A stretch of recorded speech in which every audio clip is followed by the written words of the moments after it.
Woody Hayes Quaker Stadium for the 33rd annual Times Reporter Charities All-Star Football Game. I'm Scott Robinson along with Charlie Jones, and we're pleased to be here to kick off another high school football season. Charlie, as always, East meets West, but it's a great football game featuring some stars of last year. If you're a football fanatic, Scott, you got to love this game tonight. There's going to be about 4,000 people in Quaker Stadium tonight. I'm looking for an air show, okay, from the blue team. The red team, they're going to pound it right at you, buddy.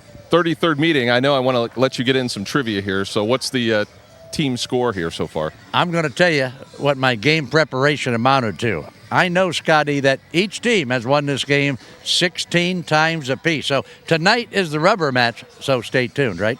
We'll come back. We'll have a couple of interviews with the coaches. We'll talk to Carmel Howder of the Rainbow Connection. We'll also talk to Hank Keithley, the Times reporter. That's all coming up on the Chibos pregame show here from Quaker Stadium on Big Time Sports. Welcome back to Quaker Stadium. We are in our Chibos Italian Restaurant pregame show.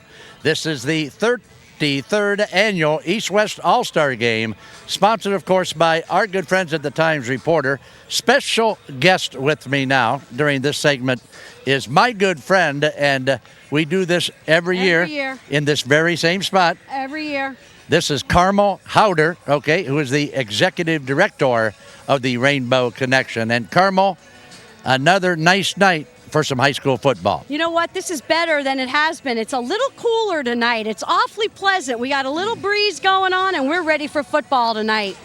Carmel, I think we would be amiss if we didn't introduce a very special guy here that you have on your arm here. So I'm going to let you have the mic for a couple of minutes and talk about what a great job this young man has done for the Rainbow Connection, okay? Yes. You know, Philip represents what we are, what the Rainbow Connection stands for. All year long, Philip collects money. He charges everybody for everything. He works really hard all year long. Philip is a full corporate sponsor, and this to me means people helping people. That's what the Rainbow Connection is, Charlie. We work hard all year long, and Philip is the epitome of what the Rainbow Connection is. Last year, he came in as a high corporate sponsor at, do you remember? No. He always wants to say $2,002.65. He always worries about the 65 cents. What kind of fundraisers do you have coming up, Philip? The Tuscarawas County Italian American Festival, 13th, 14th, and 15th of next month. And I have my disc golf outing, which is right before the Rainbow Connection. And he works hard all year long. He started a disc golf tournament for the Rainbow Connection in Philip's name. I know, he's amazing. He's an amazing young man. So that's why, since we're honoring all the students, we bring Philip along for this game. All right, so this is all about fundraising for a very good cause, and that, of course, is the Rainbow Connection. Now, how did we do last year here? Do you remember what funds were raised here last year? They donated $18,000 to the Rainbow Connection last year. It has been such a great partnership between this game, the Times Reporter, and ourselves. We so appreciate the community input. We spend the money wisely. All the money stays here in Tuscarawas County, trying to help the kids and the handicapped children and adults. It's just amazing what we're able to do with $18,000. Carmel, they're telling me that I got about 2 more minutes, so why don't we take this time to talk about another big event. This, of course, is a big event, but you have another big event that will be coming up here sometime down the road. Down the road, the first Sunday of March, our telethon. Every year, Charlie, everybody tunes in, everybody comes on air. That's when you get to see all of our corporate sponsors, not just Philip here. Everyone that are big donors to the Rainbow Connection are on Channel 2 that day of the telethon. You don't want to miss it. There are a bunch of comedians now. People helping people. I like that. That's what the Rainbow Connection is all about, okay? They tell me they're going to give us 60 seconds to say goodbye, and I'm going to give it to you. You got 60 seconds, okay? 60 seconds, I just want to say thank you. Thank you to Philip, all of our corporate sponsors, everyone that's going to come here for this game tonight, and thank you, Times Reporter. All right, so there you have it. We're talking Rainbow Connection with Carmel Howder and her good friend Philip. Tonight, we're going to see a lot of talent out there in the football field, and the proceeds, of course, will go to our good friends at the Rainbow Connection, and that money will stay right here in Tuscarawas County to help a lot of people out. Say good night. Good night. All right, Carmel Howder and Philip will be back with more interviews from the East-West All-Star Game after you watch this. And welcome back to Quaker Stadium. I'm on the sidelines now with the coach of the blue team, and the blue team, Bobby Zontini. And Bobby Zontini, of course, comes to us from Central Catholic High School. And Coach Zontini, this is not your first rodeo. You've been coaching a lot of seasons. You've coached a lot of football games. What makes this All-Star game tonight different? Well, usually, you know, I look at it as a social event of the summer. This is kind of the turning point. This is the head back to school time right now. So, but for coaching All-Stars, usually you get a chance to be around the guys you read about. And you don't get to see them play. So I've been impressed, you know, the young men from all over tonight. So that's one good thing. You get to be around those guys that you do read about and just see how good they are. And you can see why some of them were very successful. All right, let's talk about this. Let's talk about what you and your offensive scheme is going to look like, as if Mellow Tones doesn't know yet. Well, we hope to do what we do at Central, where we want to spread them out and you know, and as Pete Rose says, hit them where they ain't. But we'll see. I'm concerned about their defensive front. They have some really tremendous athletes over there, and it's difficult, you know, maybe they're going to be difficult to block. So that's a concern of mine. And then on the other hand, they have some really great backs. I mean, they're big, they're strong, and very successful. So, you know, on both sides of the ball, we have our work cut out for us. And you know, I'm always going to every game looking, and I know that's what we got to handle. You know, control their front and tackle their big backs. So nothing's different tonight. So 2 styles of football, Bobby. We are all set tonight for the All-Star game, and we are going to see 2 styles of football. You are going to be throwing it all over Tuscarawas County, and Coach Brock is going to be running it right down your throat. Is that right? Well, probably. They have a bunch of running backs. We really have one, and Will McEwen, who's great, and we had a couple other boys back out. So Will's my main running back, and Joe's my main quarterback because we lost our quarterback in practice, our other one. So, you know, I'll keep my fingers crossed and hope we can, you know, keep it moving and keep it rolling. All right, so there you have it, Bobby. They're telling me that I got to give the opposing coach equal airtime, so we got to run, buddy. Okay, man, thank you. All right, so there you have it. When we come back, we will come back to our Chibos pregame show. This is our 33rd annual East-West All-Star game. We'll be back with Naughty Scotty Robinson and Coach Brock after you watch this. And back on the Chibos pregame show with head coach Eric Brock of the West Squad here in tonight's TR Charities All-Star game. And coach, tonight you've got a great bunch of young men that you've tried to mold into a team over a couple of weeks. How's it gone? It's gone real well. We have a couple guys out with the baseball tournament, but those guys are back, and I think we got them caught up. And it's went as good as it could for that short a period of time. Yeah, it sounds like you've had a lot of effort on behalf of all the kids, because I know it's a struggle to get kids to practice. That's a tough part too, isn't it? It is. You know, a lot of them have jobs and are getting ready for college, but most of our kids showed up all the time, and it went well. What about a couple of quick keys for tonight's game? Well, I think the key for us is try to establish a run game. You know, they got a great quarterback and some great receivers. I know they're going to try to air it out, so the longer we can hold the ball, I think will be the better. Good luck tonight. Thank you very much. Head coach Eric Brock of the West Squad. We'll come back, and Charlie Jones will talk to Hank Keithley of the Times Reporter. That's coming up as we continue on the Chibos pregame show right here on Big Time Sports. And back once again at Quaker Stadium on the sideline now with the sports editor of the Times Reporter, Mr. Hank Keithley. And Hank, got a lot of pre-game ticket sales out there, so you're anticipating a big crowd here tonight. Yes, I am. The ticket sales really picked up today. We were going around getting the money and everything, and everybody that I talked to said that people were flocking in today. So we hope to have a really nice crowd here tonight. You know, our pregame sponsor, Hank, is Chibos Italian Restaurant in beautiful downtown Waynesburg. And if you do a good job on this interview, I'm going to send you and your lovely wife to Chibos for a great Italian dinner. You know, I haven't been there in a few months, but they do have great food. It's a great place to eat. All right, Scotty and I were talking a little bit ago, Hank, about 16 wins apiece. Now, what's the chances, okay, of each team winning 16 through 32? You know, I don't know. When I first started doing this, the East had such a great winning streak. Nobody could figure it out. We couldn't figure out why the East couldn't beat the West. Now it's just the opposite. Now the West has been dominating. I've heard a lot of different theories on it through the years, but nobody can really put their fingers on why. But it's even, and that's a great thing. Speaking of great things, this game tonight, Hank, thanks to you and your good people at the Times-Reporter, this is a great thing you're doing here. I understand that last year, $18,000 went from this game right directly to the Rainbow Connection. Yeah, and they do such a great job around here. It's, the money all stays local with them.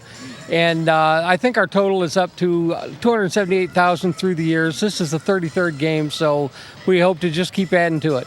All right, look, we would be remiss, of course, if we didn't give your buddy Dave Whitmer a plug, huh? Oh, absolutely. Dave did such a great job on this through the years.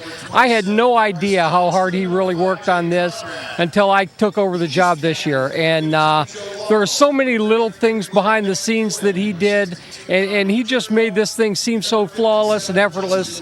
I just can't say enough about the job he's done through the years on this. All right, one more thing, Hank, before we hang it up, and that is I'm going to try to paint you into a corner, okay? Who is going to win this game tonight, the East squad or the West squad? You're the sports editor. You're the sports guru of the Valley. Who do you like? I keep hearing West, but Yeah. but they're both so talented. They both got great running games on both sides of the ball. I couldn't pick one. It's just going to be a toss-up. All right, so there you have it. My old buddy Hank Keithley, sports editor of the Times-Reporter. We'd also like to thank the Rainbow Connection, and we'd also like to thank our good friends at Cibo's Italian Restaurant. Join me after this break. We'll be back with tonight's opening kickoff after you watch this. And we're ready to kick off the high school football season here on Big Time Sports. It's the East-West All-Star Game from Quaker Stadium in New Philadelphia, the 33rd TR Charities All-Star Game. Scott Robinson and Bruce Witter with you. The East squad in the blue uniforms, they will be kicking off. The West in the red uniforms, they will receive. And that brings us to a new sponsor, Crocker's Bar and Grill in downtown Dover. They're our kickoff sponsor this year on Big Time Sports. Stop in and get a nightly special, or don't forget their lunch specials Monday through Thursday at $4.99. Crocker's Bar and Grill on Tuscarawas Avenue in Dover as we kick it off. And we are underway. Andrew Bache will pick it up at the 40-yard line, and that's where the West will begin. So the East squad a little bit scared about the return duo for the West.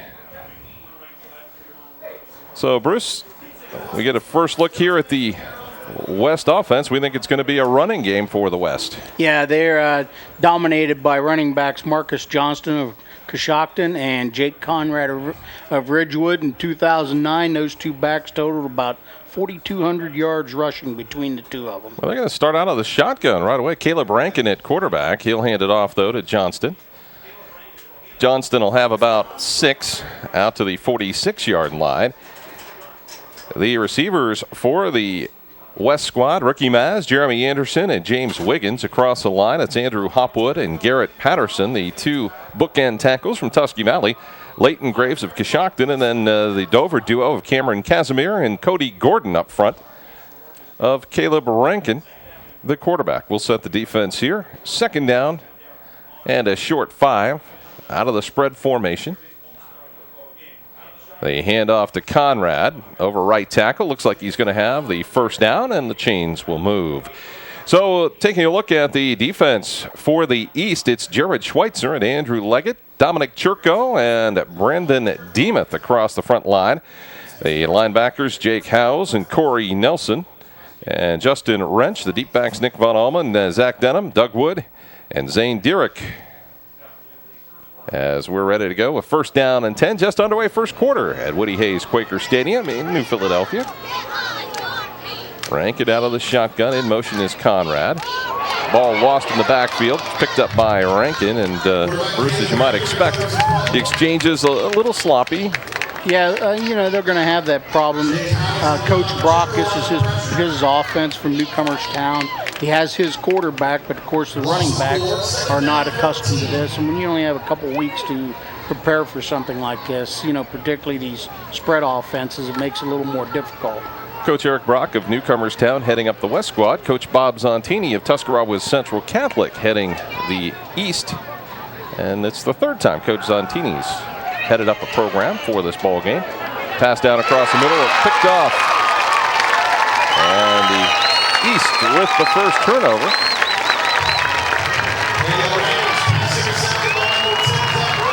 Looks like Doug Wood maybe on the interception there. As we get a good look at him running off the field. So quickly we'll have a chance to set the East offense. Quarterback will be Joe Lawless of Tuscarawas Central Catholic. The wideouts will be Tyler Sunderland and Sam Fondriest of TCC, along with Jordan Neidig, and then Nick Palesci of Malvern. The back will be Will McEwen of New Philadelphia. Lawless looks to go long. He's got a man open. Pleshy is there. Nice play to open the game all the way down to the 22-yard line. Defensively for the West, it'll be Anderson, Nathan Anderson, Troy Jones, Brandon Murtaugh, Matt Hostetler, and Jake Conrad across the line. We'll get another look at it. I think he ends up dropping it. Okay, well, they're going to call it incomplete. Oh, wow. Okay, well, it's early in the season. I guess we'll take it back. Thought we had a big play. So it's 2nd down and 10. Lawless across the middle, tripped up, and it's got to be a pass interference call there on Marcus Johnston. As Neidig got tripped up, and that will definitely give the East a first down.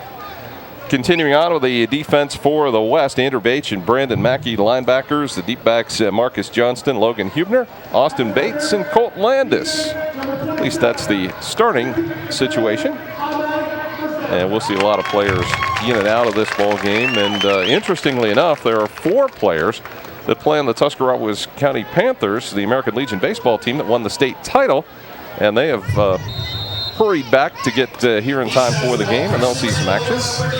We'll talk about them here shortly. 1st down and 10 for the East. Lawless looks to the outside. McEwen's got it. Has some running room. Some speed, and he is ripped out of bounds by Logan Hubner. Big game. And Coach Bob Zontini's offense is in high gear. So another 1st down. 2 contrasting styles, as we talked about, Bruce. We think the East will pass more, certainly, and we think the West may run more. Yeah, I don't think there's much doubt what's in the cards. This is Coach Zontini's offense, and he's going to throw it, probably throw it 40 times. Give some credit here to the offensive line, too, for the East. It's Brett Lee and A.J. Dalton at the tackles, Nolan Champer and Cage Demateo at the guard spots, Ethan Zuckel at center. As it's 9.5 minutes to go here in the first quarter. 2nd down and 2. And the East has it on the West 19-yard line. Lawless looks to lob it in the corner. Neidig is out there and just off his fingertips. The coverage there by Marcus Johnston. It's a pretty good play there on 2nd and 2. It'll go to 3rd and 2. The one thing that works in favor of the East squad here is that there's no blitzing. So the defense of the West has 4 down linemen. The East squad has 5 linemen to block it. So he's going to get a lot of time to throw the ball to try to get these patterns to open up. So Lawless on 3rd and 2 will take it himself.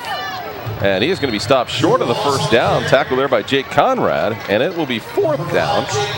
And now, don't think there's going to be much of a decision here. They're going to go for it. No, he's going to go for it.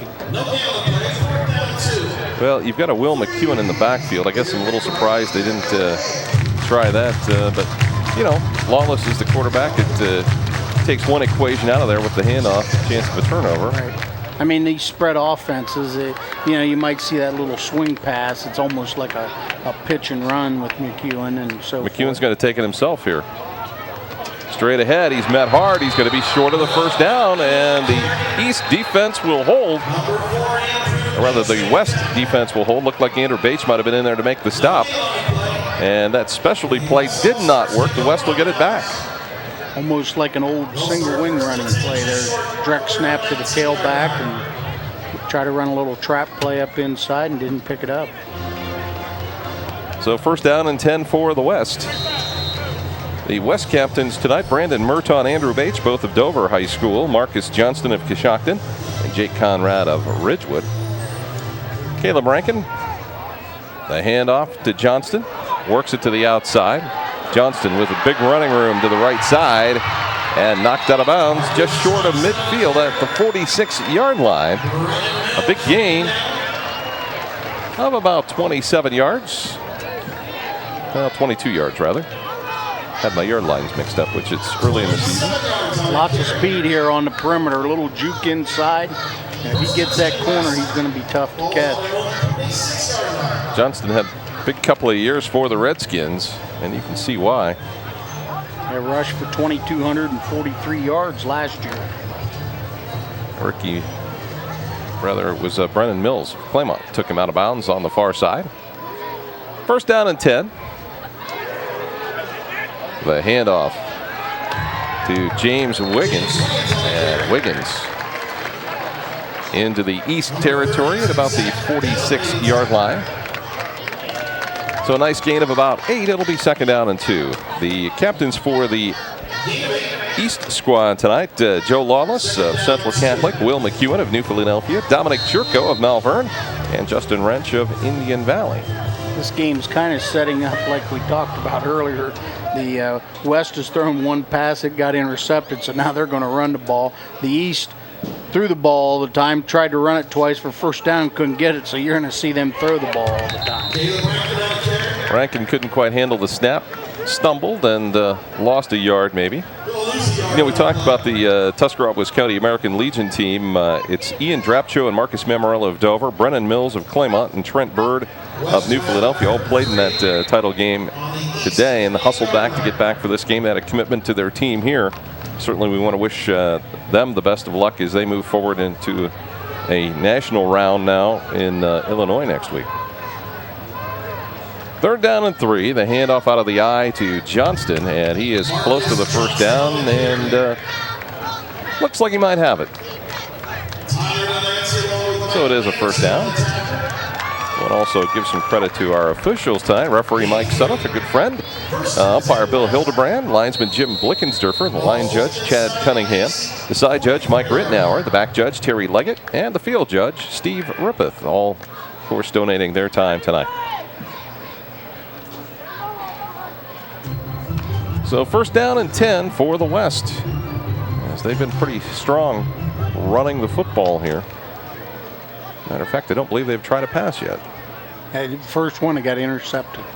And they haven't tried one since, right? No, and they probably won't try many more. Ricky Maz stutter steps and knocked out of bounds at about the 41-yard line. Not when you pick up 5 or 6 yards every time you run it. Great team speed for the West. You know, going back to that American Legion thing you talk, people probably don't understand what a great accomplishment that is. I mean, those teams came from all over the state, and these are teams that are made up of individuals from, you know, numerous schools that play for their Legion team in the area, like Tuscarawas County. There's some great ball players in the state of Ohio, so that's a great accomplishment. Second down and 5. Rankin will roll to his right. Maz is out there. He's got him. Maz will battle for the first down before he is knocked out of bounds on the far side. Brennan Mills with the stop. So pretty much wholesale substitutions on just about every play, so it's a little bit hard to keep up with the players. We'll do the best we can here. As it's first down and 10 for the West at the East 33-yard line. 5:44 to go. Here in the first quarter on the Dover Dental Group scoreboard.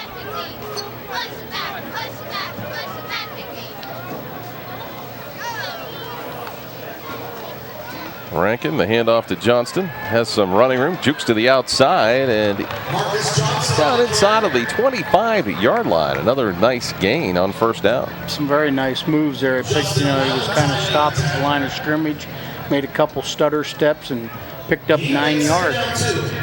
Let's take a little look on the Weaver Barnes Rewind as you see Johnston got through the line of scrimmage trying to use his blockers as best he can, but a lot of it on his own. Four tacklers to bring him down. Trent Bird among the tacklers there on that play. Second down and 2 after the gain of 8. Scott Robinson and Bruce Witter with you as Conrad, running hard, has the first down at the 20-yard line.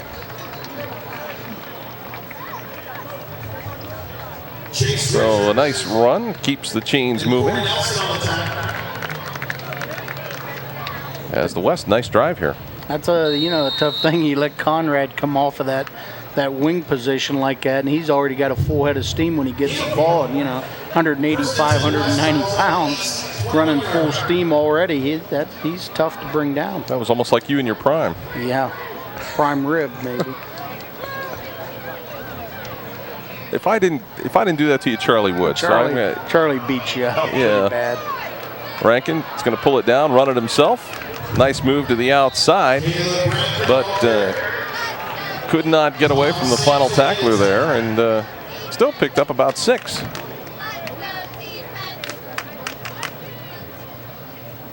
Tackle made there, I believe, by Tom Sampson of Central Catholic.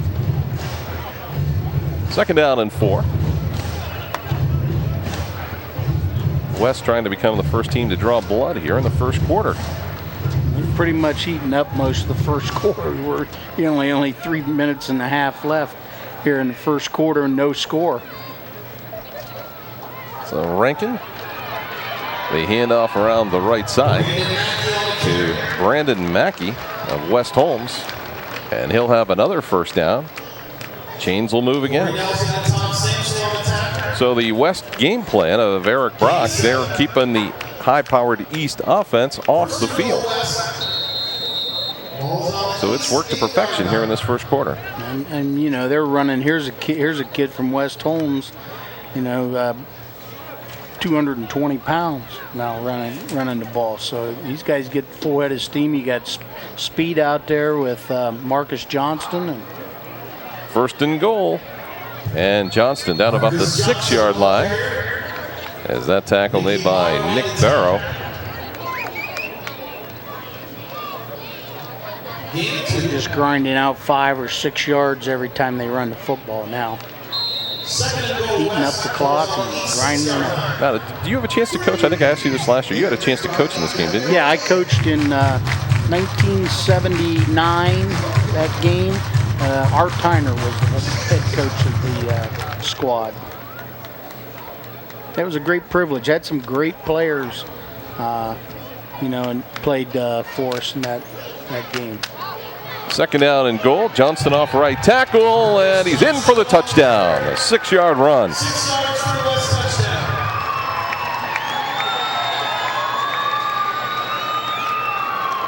So Johnston with the run here at 2:27 to play here in the first quarter. So Jake Conrad to hold. Skylar McQuiston in to try the extra point.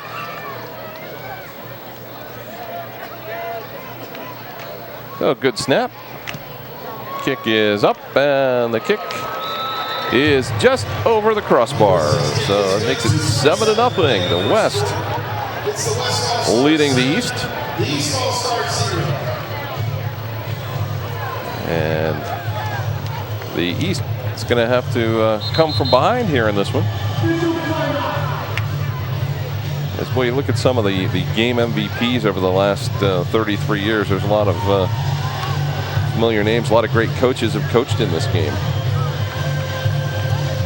at one time or another. And, give the coaches credit too. They give up a portion of their summer to come and do this. The West has won actually 5 out of the last 6 games, and they have done very well since 1998 on. They have won, 4, 5, 6, 7, 8, 9, 10 times since 1998. Yeah, they've closed the gap here, 10 out of the last 12 to even this series up, because there for a long time it was dominated by the West squad and so forth. As you look back, the previous 32 games, each team was 16 wins.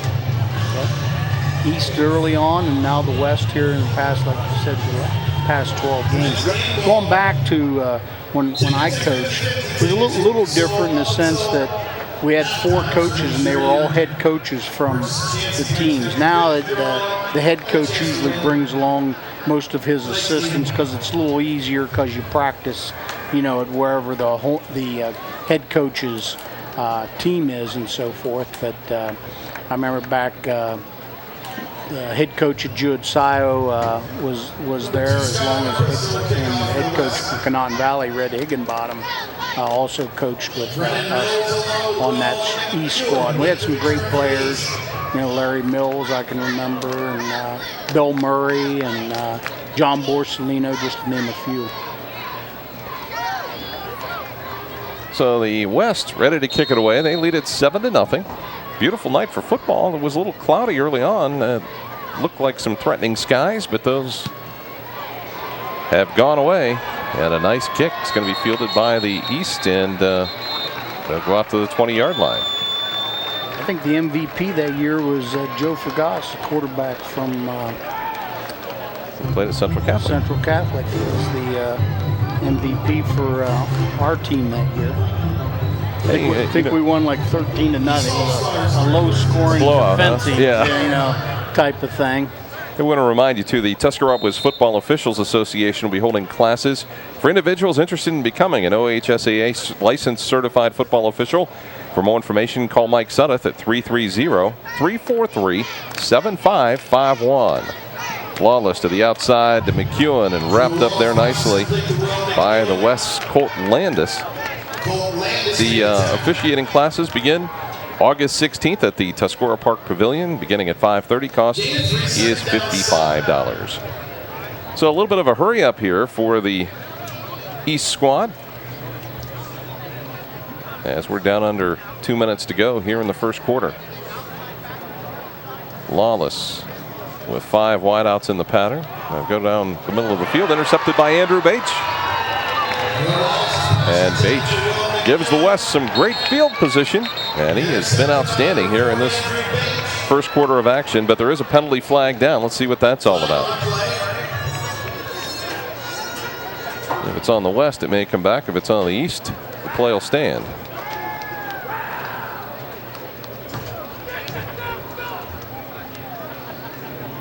So we'll wait on the call. Looks like it's going to stay with the West.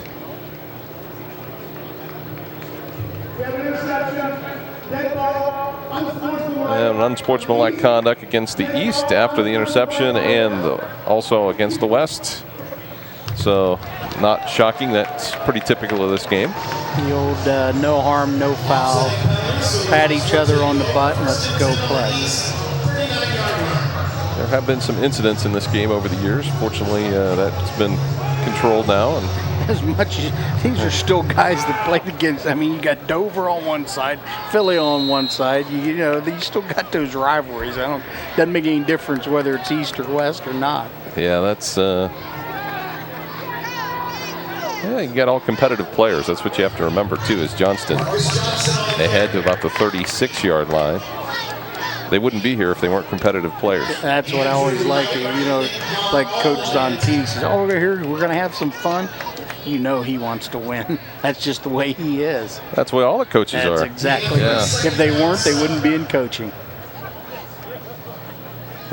The good news, though, the big winner is Rainbow Connection, which benefits from the proceeds of this football game. They do a lot of great work in the community, and certainly a deserving recipient of the funds from this all-star game. And we got a great crowd here, so we should have another big gate for them. Be another great thing.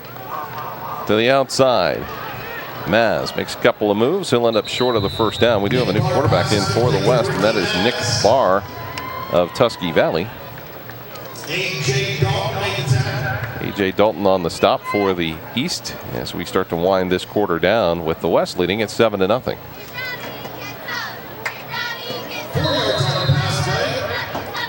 I doubt if you'll see Marcus Mammarella, Dover quarterback, at quarterback tonight, just because he was, involved in the Legion baseball thing and probably missed some practices, and so you'll probably see these two quarterbacks, Rankin and Barr, handling most of the snaps.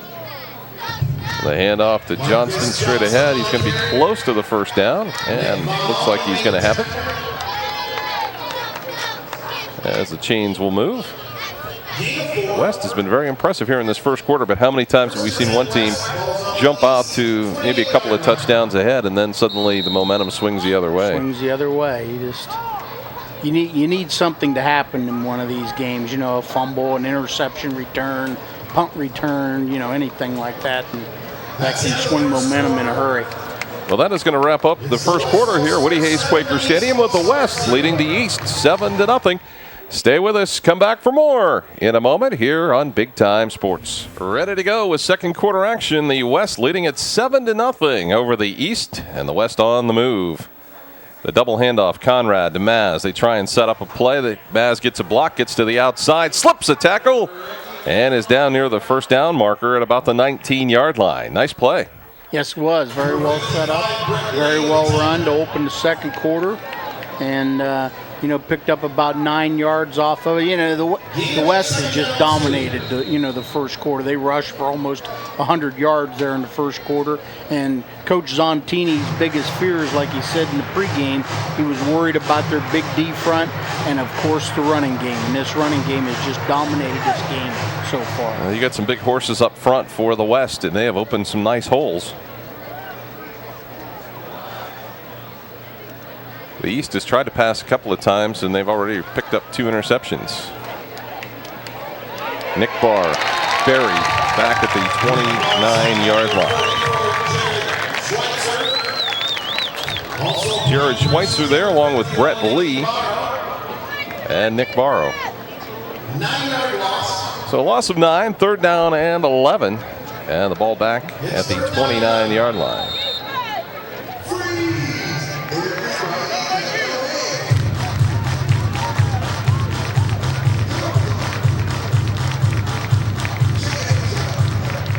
So here on third and long,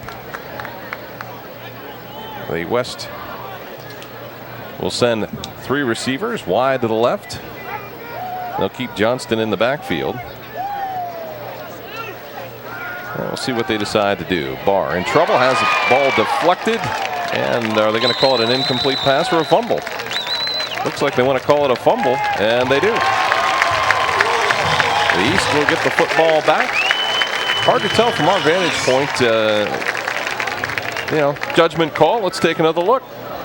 He steps up in the pocket, and you don't know if he's able to get his arm coming forward or not. It was definitely in a throwing position. Yeah, you'd have to say it was incomplete. He was coming forward. It looks like, but we have the advantage of the replay. So. Corey Nelson recovered it for the East. Hey, it's basically a preseason game. They're right a lot more than they are wrong. And we're on to the next play. Is the pass incomplete for Sunderland? And second down and 10. Well, that's kind of the break. Like I said, to maybe change momentum here a little bit, and hopefully the East squad can take advantage of that. Neidig and Fondriest out to the left side. Fondriest will have the catch, and it'll quickly be knocked out of bounds by Andrew Bates. Short game. It'll be third down. Andrew Bates on the cover.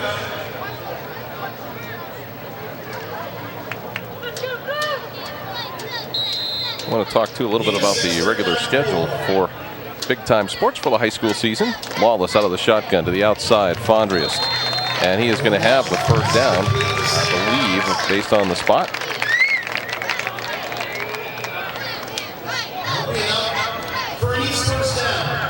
West leading at 7-0 on the Dover Dental Group scoreboard here in the second quarter. Scott Robinson and Bruce Witter bringing you all the action from the area's best athletes of the past season. Lawless, the pump fake goes long. Fondriest is out there. It's overthrown. Good coverage there by Ian Drapcho, who's in the ball game. Ran a little out pattern, turned up field, and like I said, it was very good coverage. I have a penalty flag in the east backfield, personal foul, roughing the passer. So that will add some yardage from the line of scrimmage, and that'll be a first down. So a big 15-yard penalty. It'll be stepped off all the way to the 46-yard line of the West. So we've had some big penalties in this one. Two 15-yarders against the West so far. Pass interference and now roughing the passer. Lawless rolling to the right, has some room to run, decides to throw. Fondriest is there, makes the catch at about the 32-yard line. Nice crossing routes that the East has worked out, and it helps when Lawless has some familiar receivers to throw it to. Yeah, and you know, rolling him out of the backfield since there's no blitzing, don't have to worry about anybody coming off the corner backfield, anything like that. So if he gets outside contained, now he's a dual threat where he can either throw the ball or run it if everybody's covered. Lawless across the field there to Will McEwen. It's incomplete. Good coverage on the play there by the West. So the incompletion makes it 2nd down and 10. You know, certainly Will McEwen out of the backfield is a real weapon that I'm sure they're going to try and incorporate as well as try to go downfield. Yeah, you get him, you know, you can get him on that little swing flare out of the backfield like that, and it's just like, you know, give him a pitch out, get him the ball at top speed so he can. That play, I think, was supposed to be maybe a snap to McEwen, and got a little discombobulated, I think. Direct snap, you know, there's the thing, you know, with that long snap and only working, you know, for 10 days or whatever it may be, where they have the problems. So it'll be 2nd down and 15. It's good to see Will McEwen back on the football field, not having his career end as it did in the Dover game with a broken leg, and certainly I'm sure he's glad to be back out there to give it one more shot. Lawless looks to the outside. Fondriest is there. Fondriest spins back inside. Not much there, maybe a couple of yards. Yeah, there's probably where he should have just taken it upfield and got what he could get, because he was pretty well covered there. 3rd down and 12 after a gain of 3. A lot of options here in Coach Bob Zontini's offense here on this 3rd and long.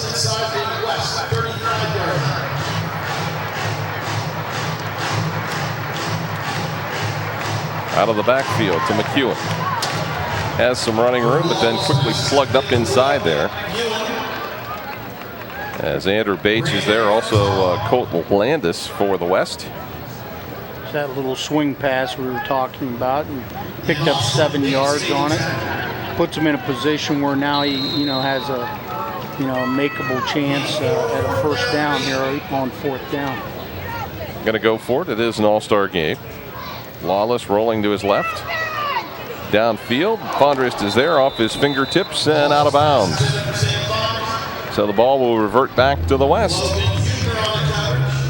And the high-octane offense hasn't quite hit its stride so far. No, it has. They've had very, let's give, you know, the West squad some credit. They've had very good coverage in the secondary. You know, rushing 4, dropping 7.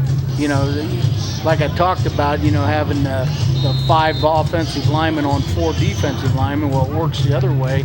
You have you know, you can double cover some people in the secondary because you have more people dropping back, 7 dropping. So 1st down and 10 as Marcus Mammarella in to play some quarterback, showing what Bruce Witter knows. Yeah, nothing. And we get a timeout for the West. So a little bit of a surprise. I saw Ian Drapcho was playing. Brennan Mills has played a little bit. You know, these youngsters, all of them that are playing on the American Legion baseball team have played tonight. I give them credit for that. But yet you still want to hold your breath as a parent, thinking, please don't let these kids get hurt. Yeah. That's the last thing that you want to have happen in a game like this.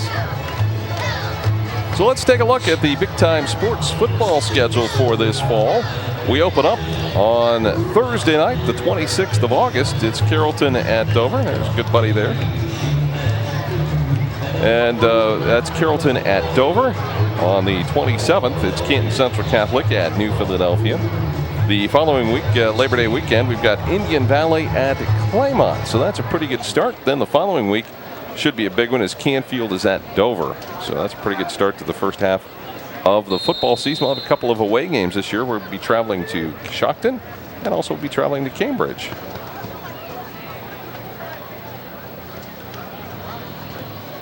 So Mammarella will take it himself, works it to the outside. Marcus Manuel, ball carrier. And he'll get a few yards there. Number 32, Zach Denham. As Zach Denham making the tackle. West continues to lead at 7-0. While they've dominated, they haven't run off on and run away on the scoreboard, though. No, but it's been, you know, this is the type of game, you know, you dominate, you let the other team hang around, and then wham, it blows up in your face. So Mamarella and Johnston in the backfield. In motion is Conrad, and we have another penalty.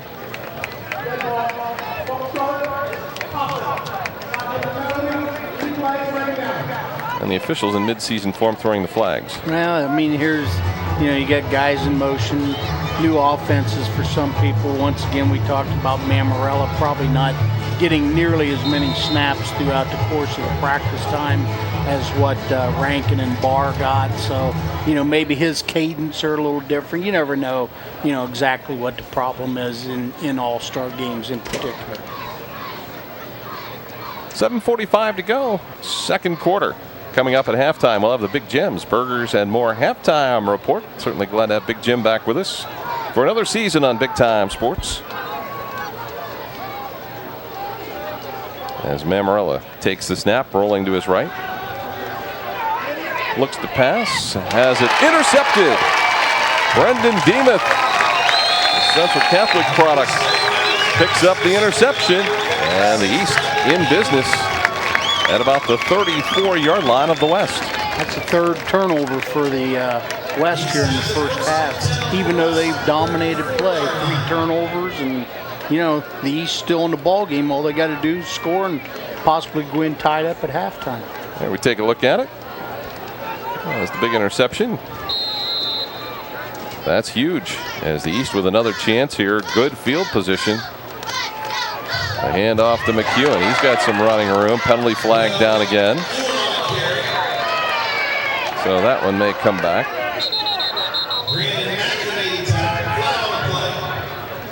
So waiting on the call here.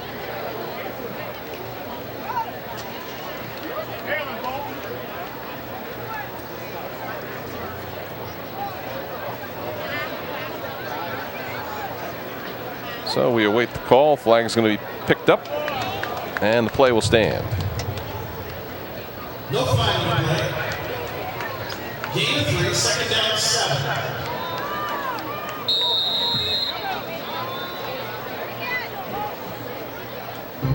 So second down, and looks like about 6. As Lawless continues in at quarterback for the East, he'll take it himself, and he gets stood right up at the line of scrimmage. Well, I'll tell you what, Andrew Bates has had a whale of a game so far here in this first half. He's been all over the field, and man, when he hit shit, he just, you know, you saw Lawless, his head came straight up out of the pile. No gain on the play, third down, 6. So quickly, the East back up to the line of scrimmage. The up-tempo offense of Coach Bob Zontini. Lawless rolling to his right. Pressure's on. Passes away. Fondrias has it. And he is finally knocked down by Logan Hubner. And that'll be good enough for another first down.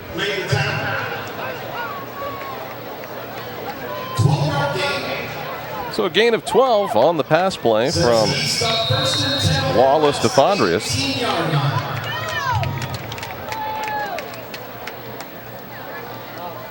And the East threatening to score here.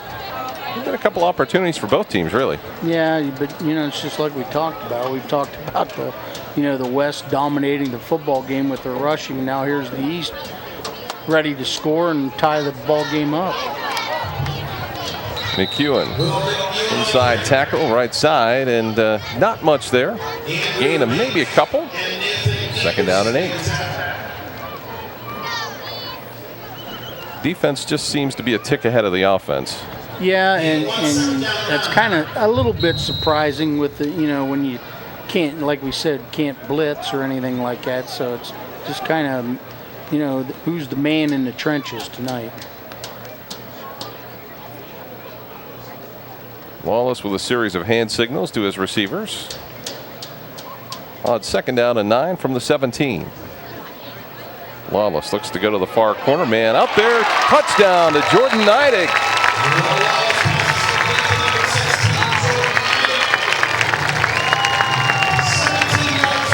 So the East on the board here with 5.5 minutes to go. Here's the replay. You can see Lawless look him off, and Neidig gets loosed in the corner. Great throw and a great catch with the hands. Probably in all the way. Probably did that about 4,000 times in high school. I would say that's probably not the first time those two have run that play. It's like you said, it's that comfort feeling of having, Lawless knows where Neidig is going to be on that play. Well, it was all set up by the fellow that's about ready to kick the extra point. That's Brendan Demuth on his interception. That kick is up, and that kick is easily through and good. So we are tied at 7-all. And it's like we talked about. The game has been totally dominated by the West as we sit here. And what's the score? 7-7 with 5.5 minutes left in the second quarter. Couple of big breaks for the East squad with the interceptions. Also want to remind you, a good friend of Big Time Sports, Gary Reese, wanted us to mention the Dover Tornado Club having a golf scramble at Oak Shadows Golf Course. They're looking for golfers. It's coming up very soon, so you want to give Oak Shadows a call to get more information about the benefit golf scramble for the Dover Tornado Club. So check that out as well.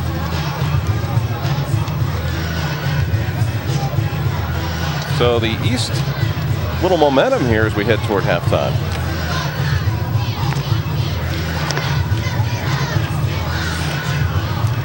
Each team has won 16 times in this one, as this is the 33rd meeting, so the first 32 split evenly, although there have been stretches where the teams have gone on some pretty big streaks. 33 years, this is the 33rd year for this game. It's hard to believe. You know what? It means one thing, Bruce. Don't say it. Yeah, exactly. Yeah. I know I'm getting older. Yeah. My mother knows I'm getting older. Yeah. My sister and most definitely my wife knows I'm getting older. That's why you have us work with us on Big Time Sports, because it makes you so much younger. Yeah, that's right. And as Charlie would say, better looking.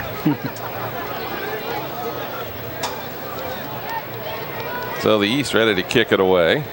Tyler Sunderland will kick it away. Ricky Maz back deep with Colt Landis. And they are not going to take any chances with those fellows back deep. It'll be Leighton Graves that'll pick it up. One of the up men, and he'll take it out to about the 42-yard line.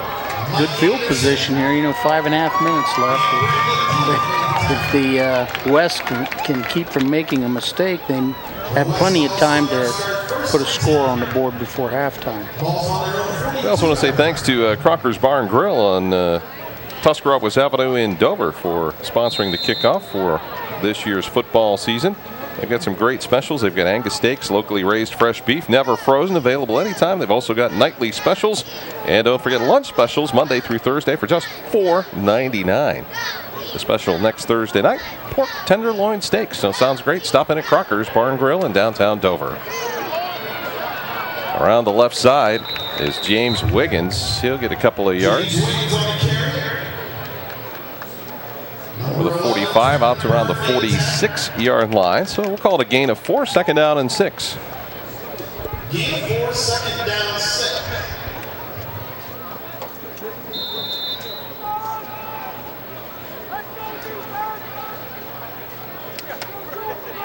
So the West on the move, nearing midfield here with a second down and 6. We get a good look there at Marcus Mammarella. He's in the backfield with Marcus Johnston. Wiggins in motion. Johnston will take the handoff. Get a couple of yards. I got to say, the East defense certainly has tightened up a good bit here. Yeah, they know that the West is pretty much going to run the football, so they they can cheat the linebackers up a little closer to the line of scrimmage and help out with that. Where on the other side, the West have to keep their linebackers deep because of all the throwing that's going on. Well, sometimes you get into a rhythm play calling too. That you get on a hot streak, and right now the West is just trying to find something that breaks the pattern. 3rd down and 3. Mammarella under center, hands it off to Johnson. Running hard, breaks through the line of scrimmage to the 40, the 35, cuts it to the outside, turns on the Jets. He could go all the way. And it is a 49-yard touchdown run. 51 yards for the West touchdown.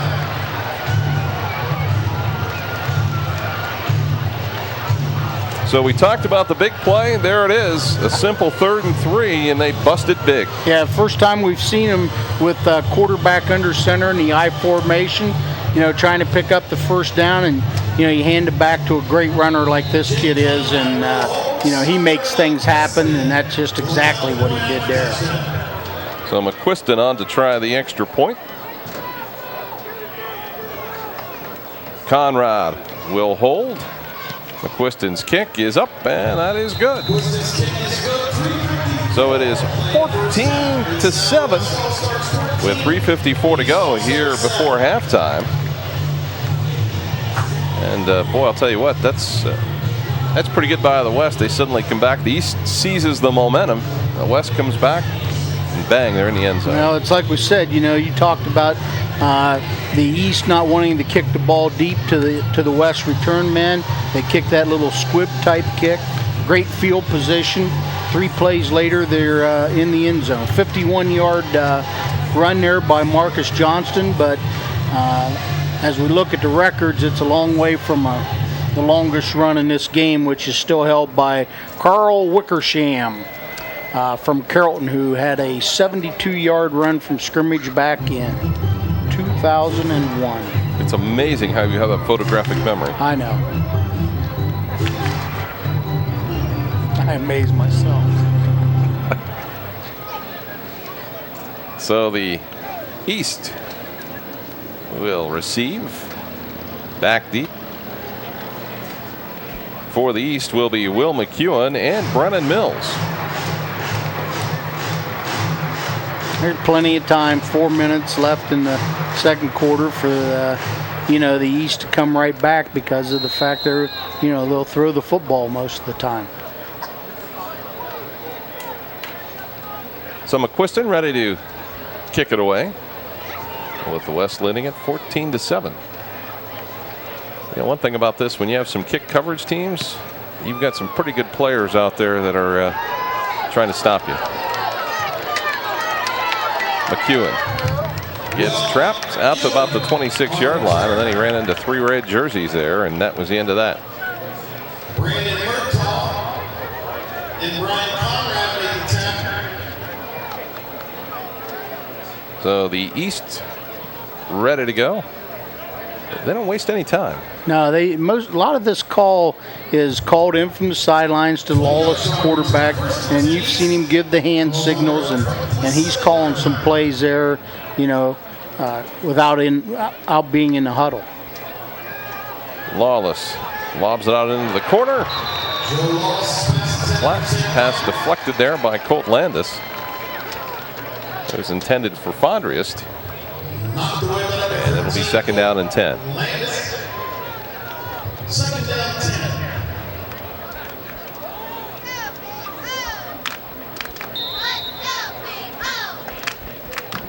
So Lawless with the hand signals to the 5 wideouts.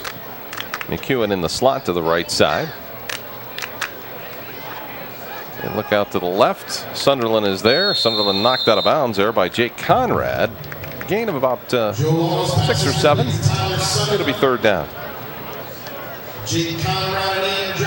Boy, you can't say enough about the weather.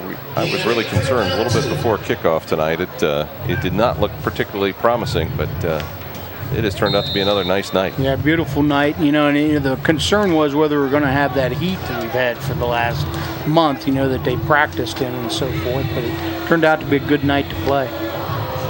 Scott Robinson and Bruce Witter bringing you the action from Woody Hayes Quaker Stadium, East-West All-Star Game. Lawless dumps it out into the flat. He's got a receiver there. It's Nick Palesci of Malvern, and he'll have the 1st down inside West territory at the 47-yard line. Big 20-yard gain there on a 3rd down and 2. Plenty of time left here, and they're in West territory now. Clock seems to run a lot faster when the West has it. So Lawless rolls out to his left, has a man there. And Fondriest again, it's just pitch and catch. The West has had no answer to stop the East offense. No, here. there for a while, but ever since Coach Zontini started rolling Lawless out of the pocket and so forth, where he puts a little pressure on the corner, they've done a little better with their passing game. We got a timeout by the West. They certainly don't like what they've seen so far, and they want to talk a little bit more about it. Well, we have a chance. Let's tell you about the coaching staffs. First for the West, head coach Eric Brock of Newcomerstown. His staff, Josh Branch, Matt Davis, Greg Marsh, and Josh Taylor. And then for the East, of course, Bob Zontini, the head coach for the third time. His staff will be Charlie Peters, Nathan Gears, Donnie Braun, and also Mike Reese. So some pretty talented coaches that participating in the game, some for multiple times now. 3:15 to go here in the first half. Coming up at halftime, the Big Jim's Burgers and More halftime report. So we'd like to make sure you stop down and see Big Jim's. Get a Big Jim, a little hot pepper cheese on it, and all those good things that you like. Get a basket of fries, a Coney dog, whatever, and Zeus dog. I'm getting pretty hungry, Bruce. Why did I start that? I didn't have dinner tonight. Charlie's supposed to buy that, isn't he? Oh, is that? Yeah, that's probably why I didn't have dinner. That's why you didn't have it. Yeah. Don't forget to, if you get a chance, stop by Tuscarawas Central Catholic High School. They've got the Central Catholic Festival going on in New Philadelphia this weekend. So stop by and check everything out. McEwen to the right side. Just short of the first down on the pass from Lawless. Nice run. Gain of about 8. That'll be second down and 2.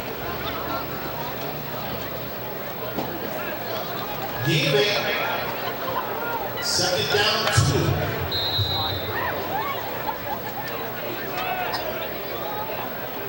2. So Lawless has gone all the way at quarterback.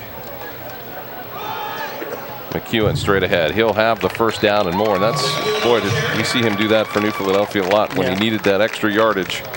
He was not afraid to put his head down and go right at him. Yep, running downhill. Pads parallel to the field, running downhill, and when you get hit, you go forward, not backwards. So it's 1st and 10 for the East. Better than 2.5 minutes to go here in the first half. Lawless rolling to his left, has some running room. He's close to the line of scrimmage, and I think he decided he better tuck it and run as Marcus Mammarella bearing down on him, along with Troy Jones.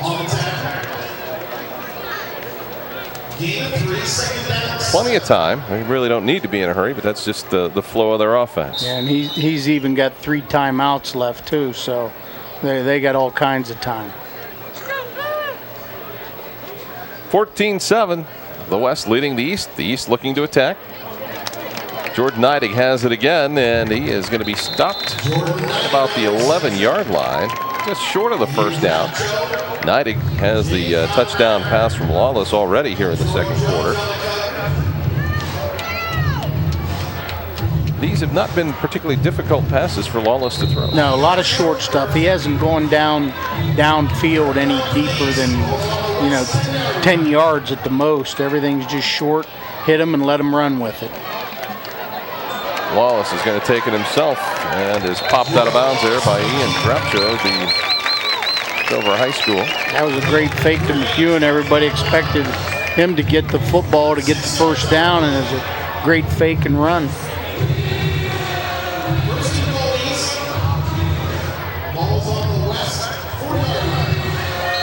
So first down and goal from the 4.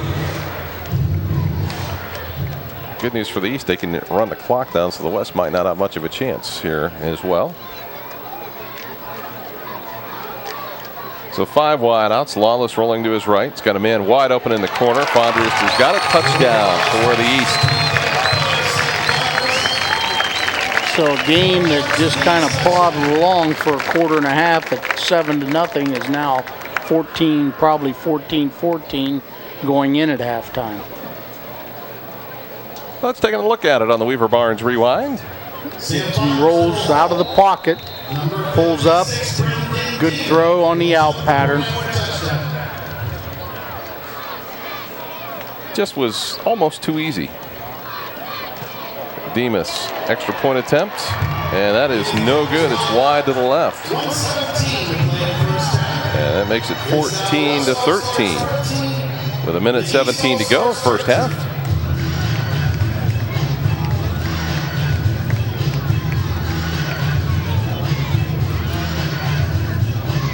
So the West will have another opportunity here before halftime and see if the East changes their attitude about kicking off here to the deep men. Yeah, it'll dictate a little bit about what the West might try to do here, depending on field position for the rest of this half. But with a 1-point lead, they might just want to kill it and go into the locker room with that 1-point lead. But once again, it's an all-star game, so you never know what.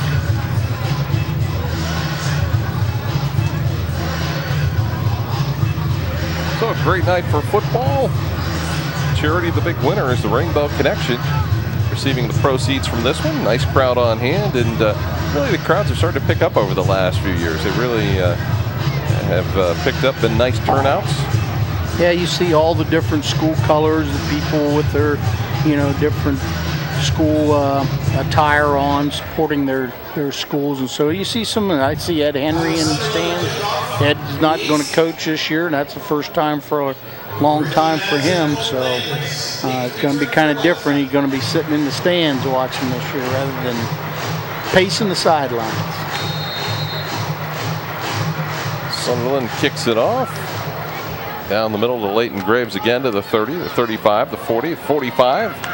And great field position there out to the 46-yard line. I mean, it's hard to, just give up this type of field position, and say we're just going to kill it and go in, but don't know for sure what Coach Brock will have in mind here. Well, they're bringing Caleb Rankin back in at quarterback, or rather it's Nick Barr that will come in. So you've got to think he's going to try at least one or two down the field. Yeah, Tusky Valley, they played out of a spread offense and threw the ball around a little bit, so. They're going to go to 4 wideouts. Johnston stays in to block. There's your answer. Pass is complete to Wiggins. He'll be just short of the first down at about the 45-yard line. Gain of 9. It'll be second down and 1. They have one timeout left, so they need to kind of pick up the pace here a little bit. That's the other tough thing in an all-star game. You don't have that, 2-minute drill or those types of things put in for this type of situation. Across the middle, Wiggins was there and dropped. That'll stop the clock with 35 seconds to go here in the first half. There's a nice throw by number 12 of the West, Nick Barr from Tusky Valley.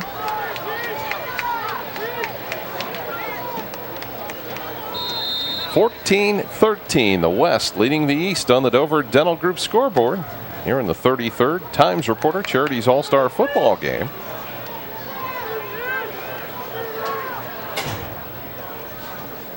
Third down and 1. Barr passes, intercepted by Demuth. The second interception by Demuth, and he'll take it out of bounds with 28 seconds to go.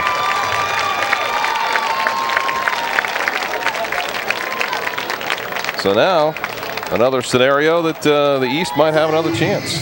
Just he steps right in front of him, a little curl pattern on the sideline, pick up the first down, and that's Brendan Demuth of Central Catholic, his second interception of the night. So he is moving up in that MVP voting for sure. Now, the West has another opportunity, or the East has another opportunity. Put points on the board inside the West's 40-yard line. Lawless dumps it off to the sideline, and it's complete. Great catch. But then Neidig got rocked. What a great catch. Let's take another look on the Weaver Barnes rewind. Just kind of a shot put style down the sideline. Neidig makes the catch, knocked out of bounds by Jake Conrad. And we'll get a timeout here. and the quarter that would never end. As we've got 20 seconds to go.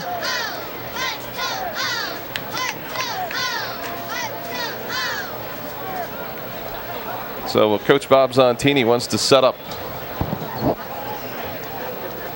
another play here to give him an opportunity maybe to take the lead going into the locker room. Yeah, and I mean, he picks up another 10 yards or so, you still have that field goal option with, I think it's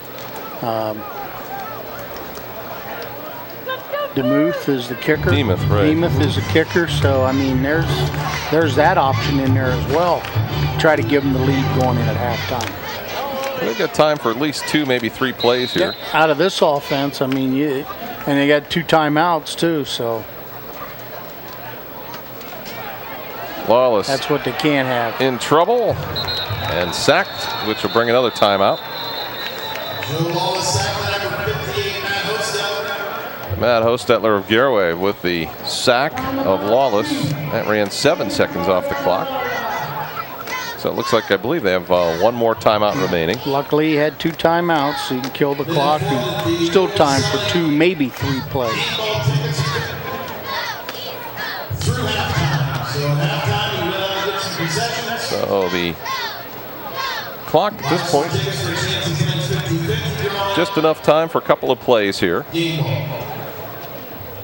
tough decision is going to be if you don't do something with this play, then you don't have a lot of options left. No.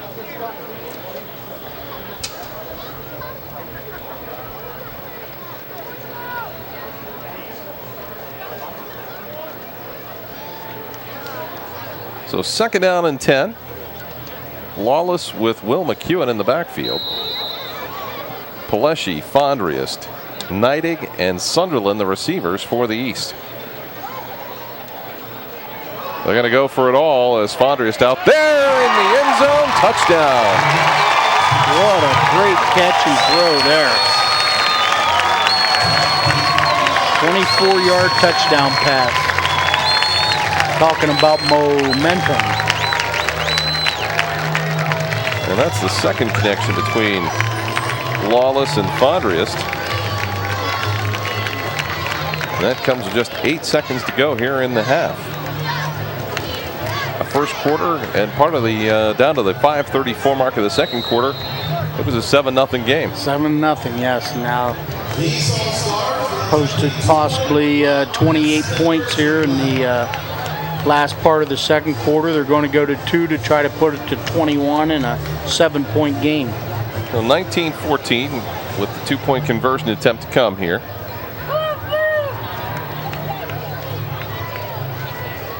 Lawless got a man open. Sunderland was there, thrown behind him, and they should have had 2 there. Yeah, that's not a very good throw by the quarterback after he made a great throw for the touchdown. So it is 19-14.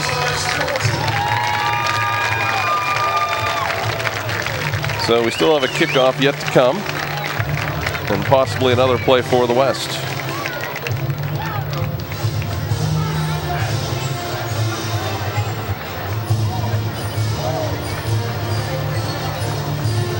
Brendan Demuth starting to feel a little bit better. Definitely. So 19-14, the East leading the West. Coming up here momentarily, the Big Jims, Burgers, and more halftime report. And like we said, what started off kind of slow has now turned into 33 points in the first half, and they could threaten the most points total, which happened in 2006 when the West beat the East 43-26. Again, another amazing gem from the mind of Bruce Witter. Stunning, isn't it? It's a good thing I can read. I want to thank the TR Sports staff, too. New sports editor Hank Keithley and Dave Whitmer still hanging around, helping out. Roger Dodger, the American Idol, Roger Metzger. I know he hates that as much as I hate Naughty Scotty, so we'll throw that out there, Hannah Montana. That's a great little program they made up, you know, with all the records and everything in it and so forth. It's terrific. Conrad picks it up, runs to the left side, had some running room out there, and that will complete the half. No damage done, 19-14. Our halftime score, East leading the West. We'll come back with the Big Jim's Burgers and more halftime report in a moment. So stay with us right here on Big Time Sports. Well, as you can see, we're at Tuscarora Park. A good shot of the train there, making another circle around the tracks. As it is the 33rd annual Times Reporter Charities All-Star Football Game. We're at halftime. It's time now for the Big Jim's Burgers and more halftime report. Bruce Witter with me, along with Scott Robinson here. And Bruce, pretty good first half, but boy, the numbers are just opposite mirrors of each other, I guess, here as we take a look at the statistics here from our first half, brought to you by Big Jim's. Yeah, we talked about domination, the West dominating the game for the first quarter and a half, and they did so running the football for 153 yards. They threw it only 7 times, completed 3 for 19. The big glaring thing there is the 4 turnovers in the first half, which, really hurt a lot of their drives. On the other hand, East squad only ran the ball 9 times effectively for 21 yards. The big stat is 18 of 26 passing by Joe Lawless for 166 yards. And looking at my stats, he completed the last 8 passes he threw. Only 1 turnover, and that gives you the halftime score of the East 19, West 14. But boy, you look at that last number, 4 turnovers for the West. That would have turned this game completely around. It might have put it out of reach already. And three of those were pass interceptions. They only threw the ball 7 times, completed 3, and completed 3 to the wrong color jersey. So that is the halftime report, brought to you again this year by Big Jim's Burgers and more. Stop by and see them on the south side of New Philadelphia. West will kick it away here to start the third quarter of action. It'll be Skylar McQuiston to kick it away. Back deep, Brennan Mills and also Will McEwen. As the kick will roll out of bounds, and we'll have a penalty. So that'll benefit the East right away. Yeah, the East, this is a good thing for the East right here. They score with 8 seconds left in the half to take the lead. Now they get the ball here. If they can punch another score in here to start the second half, that big momentum swing. Well, the big thing there, McEwen took a chance. Ball kind of bounced crazily there and then ended up going out of bounds. So the East will have it at the 35-yard line, where it'll be first down and 10. Lawless had quite a game so far for the East at quarterback. Yeah, 18 of 26 for 166 yards passing there in the first half. And once again, it's like you said, Scott, that comfort zone with having 2 of his own receivers from last year in the 2009 season. So it gives him some comfort because he knows where they're going to be. So McEwen in the backfield along with Joe Lawless. McEwen showing no signs of that injury that happened in the Dover Philly football game. Able to cut easily both ways on that run and snakes his way out for a gain of about 9. It'll be second down and 1. Yeah, he made two great cuts there in 2 different directions. Pick up the extra yardage to make almost 9 yards on the run. So second down and a little bit more than 1 here. As Neidig, Fondriest, and Pleshy wide to the right. And the handoff to McEwen there, nothing there, and actually is going to lose a couple of yards. As a big hit inside by Nathan Anderson. So it'll be third down and 5, a loss of about 3 on that play. You want to guess they might go to the air this time? Well, I would think that they'll probably throw the football. Lawless to the outside, and it's intercepted by Jake Conrad at the 44-yard line. So the West comes up with a turnover here early in the third quarter. That was a big pick. Nice play there by Conrad. Stepped right in the passing lane and picked the out pattern out, picked it off. So Lawless to the outside. Conrad picks it off. And, we talked about what adjustments can they make in an all-star game, the coaches, when they have a 20-minute halftime. Well, there's when they started to jump those routes, those out routes that really hurt them there in the first half. Right. that'll be first down and 10 for the West. Caleb Rankin returns at quarterback, the Newcomerstown High product. Started the game. He'll start here in the second half. Johnston with the carry down to the 41-yard line. Gain of about 4. It's been a big game of momentum swing so far. Yeah, every time someone looks like they're getting some momentum, then there's been a turnover. I mean, that's the 5th pass interception that we've had tonight. 3 by the East squad and 2 by the West squad. So second down and 7.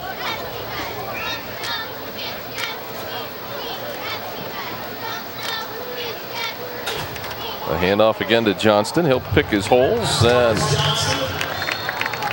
Brendan Demuth there. And a gain of a couple. It'll be third down and 3.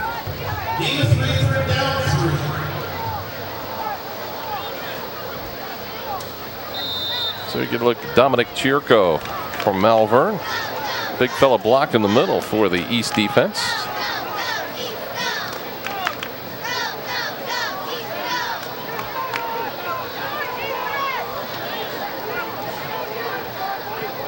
Third down and 3 from the 37. Johnston, the handoff, full head of steam. Going to be short by about a yard.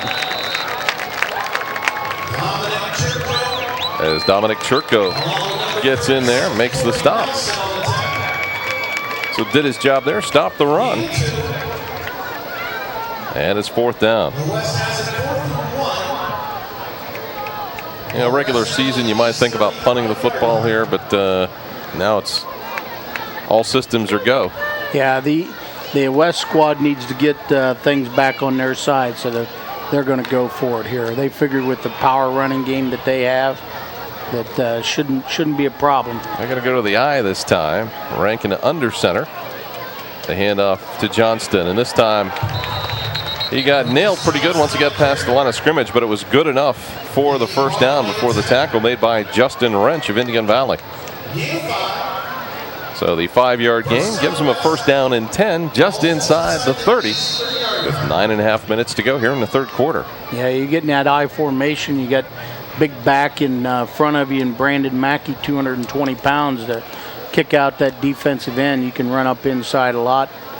Gain some good yards in there, particularly with Marcus Johnston running the football. Well, Coach Bob Zontini was worried about the West offensive line, and they have taken over a little bit here as Conrad strung out. Nicely done by Brandon Demuth. He was there.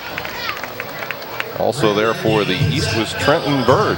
Yeah, Brandon Demuth played a good game, great game so far tonight. It's like you said, he was worried about the size of the offensive line of the West. I mean, he's counteracting that with a lot of quickness, you know, with his down linemen and his 4 linebackers. So a gain of 2, second down and 8.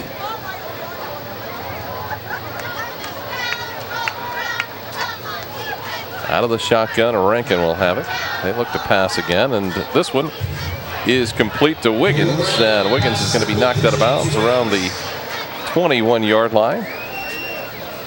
Just short of by about a yard of the first down. It'll be third and 1. That was a great run after the catch, short pass, and he tiptoed along the sidelines there and picked up another 6 or 7 yards. Yeah, their passing has been suspect, but that time they hit a key completion and brings up third and short.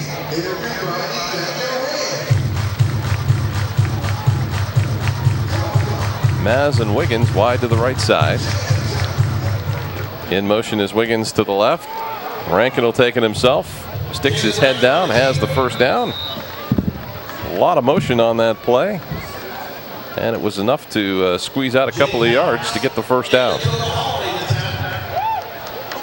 Yeah, you'll probably see Coach Brock here now try to run the football, establish a run, eat up some clock, throw some little short passes, because the 3 that they've had picked off have always been where they tried to go downfield and pick up a big gainer. So he may shy away from that and just look for those quick out patterns. So first down and 10 for the West squad.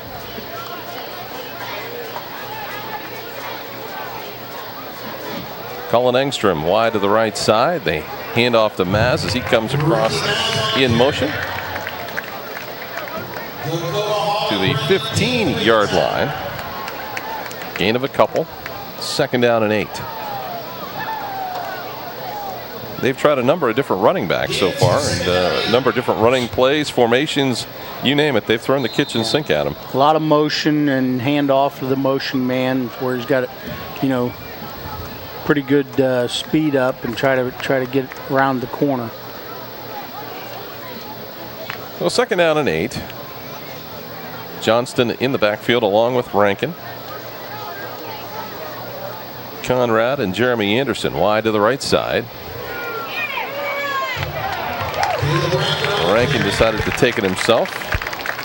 Didn't get much. And it's 3rd down and 8. That was a good job by number 64, Tommy Samsel, Central there, staying home on the quarter, not going for the fake. 3rd down and 8 for the West squad with 6:42 to go here on the Dover Dental Group scoreboard. As Maz and Wiggins to the right, Engstrom to the left along with Conrad. Rankin rolling to his left, has a man out there. He's got Conrad. Conrad battling.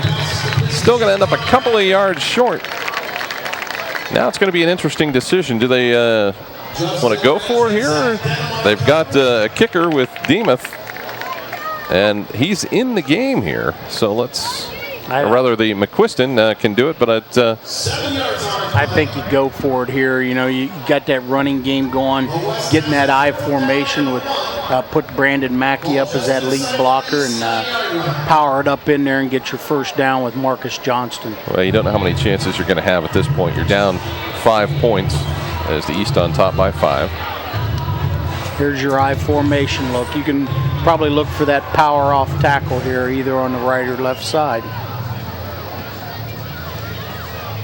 Johnston puts his head down, pulls forward, and this might call for the first measurement of the year. I think he got it.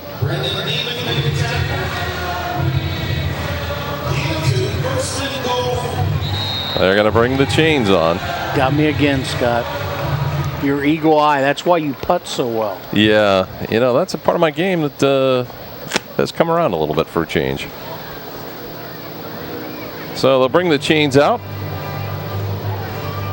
It's going to be tight.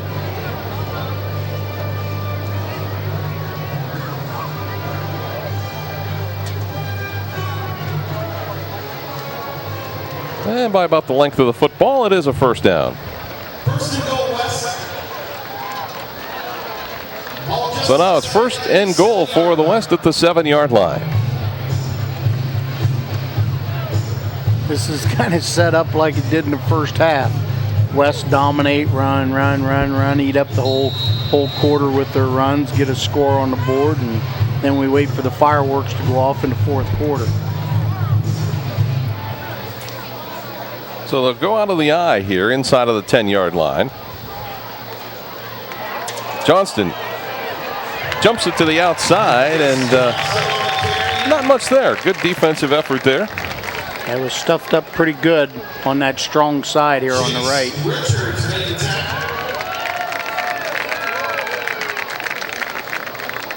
So a loss of about a yard. It'll be 2nd down and goal from the 8.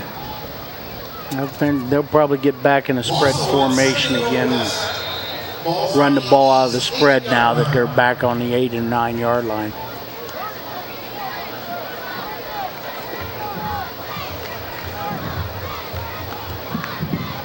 West certainly has the ball control offense in place, and they have used it pretty effectively. Rankin looks across the middle, threw it into a lot of traffic. Ball batted around, and Brandon Demuth had a chance right there to pick off his 3rd one of the night. Yeah, that's one of those that a lot of traffic. A lot of traffic around that football at the goal line, and might have been better served just to try and turn it up, get a few yards, and live to play another day. Yeah, that's a play that's you're going to throw the ball over the middle short like that. You better do it quick, not wait and wait and wait, because that just attracts more attention and it's harder. You can't thread the needle in there very often. So 3rd down and goal from the 8-yard line. Rankin looks to the outside. Engstrom is there. He's got it. Touchdown, West squad.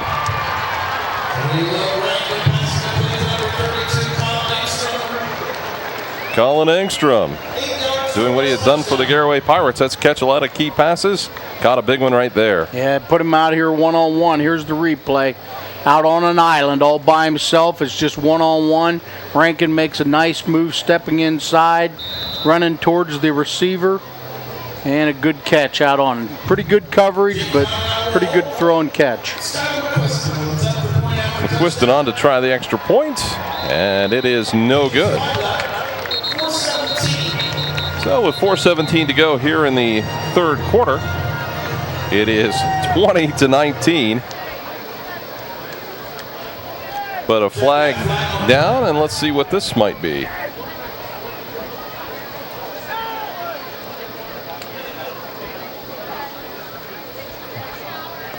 So a lot of speculation as to what this might be. Could be too many men on the field, and that's apparently what it is. And that happens sometimes when you have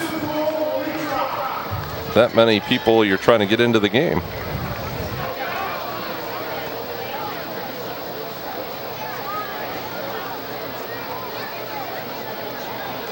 So the 12th man comes off the field now, and they'll get an extra try here.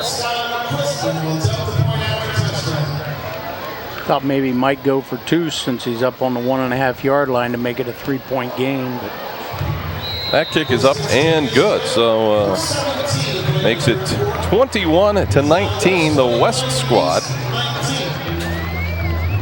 with 4:17 to go here in the 3rd quarter. So it has definitely been back and forth. And this quarter, once again, dominated totally by the West. The East is only they received the opening kickoff, ran 3 plays, the 3rd of which was an interception, and then it's been all West since then. So ready here for the kickoff is the West will get ready to kick it off.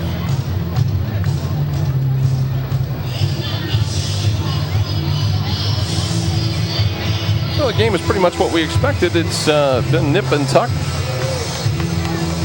And right now it's a tight contest, as you might expect, 21-19.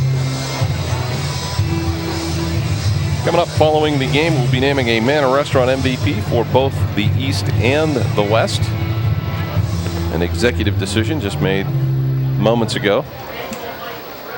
Who's the executive that made that? I don't know. I think he left already. So McQuiston ready to kick it away to the East squad. It'll be Brennan Mills and also Will McEwen back deep.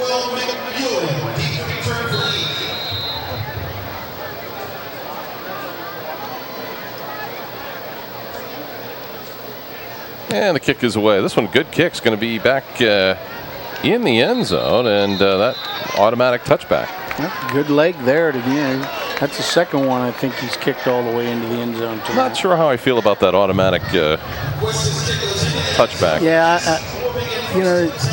the thing about high school, you kick it that deep like that, it gives a lot of time for the return team to set something up because you don't have that speed racing down the field, in the coverage teams like you do in college or pros. So, it might put a little bit of excitement back in the game with, I'm not sure why they devised that rule, quite frankly. Who knows? I don't.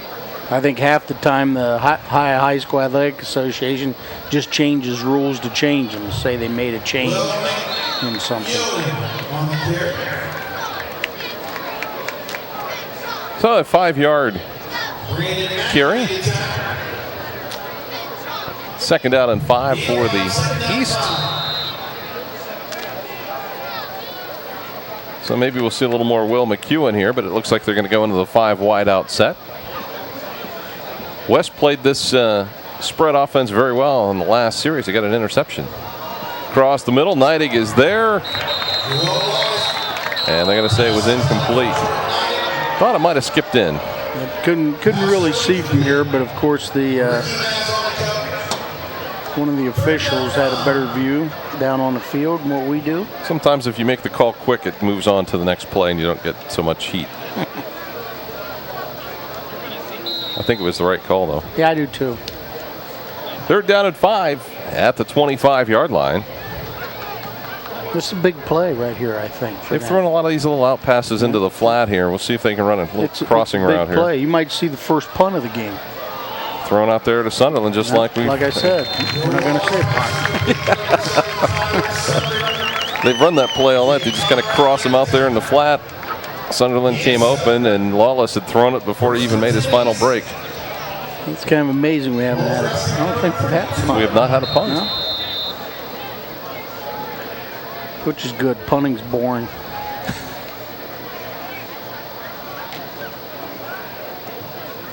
Lawless to the other side, and that one is incomplete, intended for Sam Fondriest. Landis on the coverage over there for the West.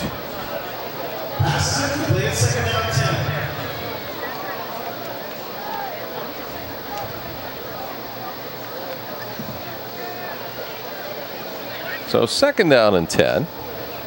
The West leading the East 21-19. Lawless already tonight with 3 touchdown passes, I believe. Lawless in trouble. Gets away from a couple defenders. Still loose. Avoids another tackle and then knocked down after a short gain of, well, actually pretty good gain, about 7. Wow. Yeah, that was, what looked like a sack. The West had great pressure on him. He avoided that. Got outside, avoided 2 more tacklers, and ended up with about a 6-yard gain. Brandon Murtaugh is pretty lethal as a defensive lineman, and he had a chance there.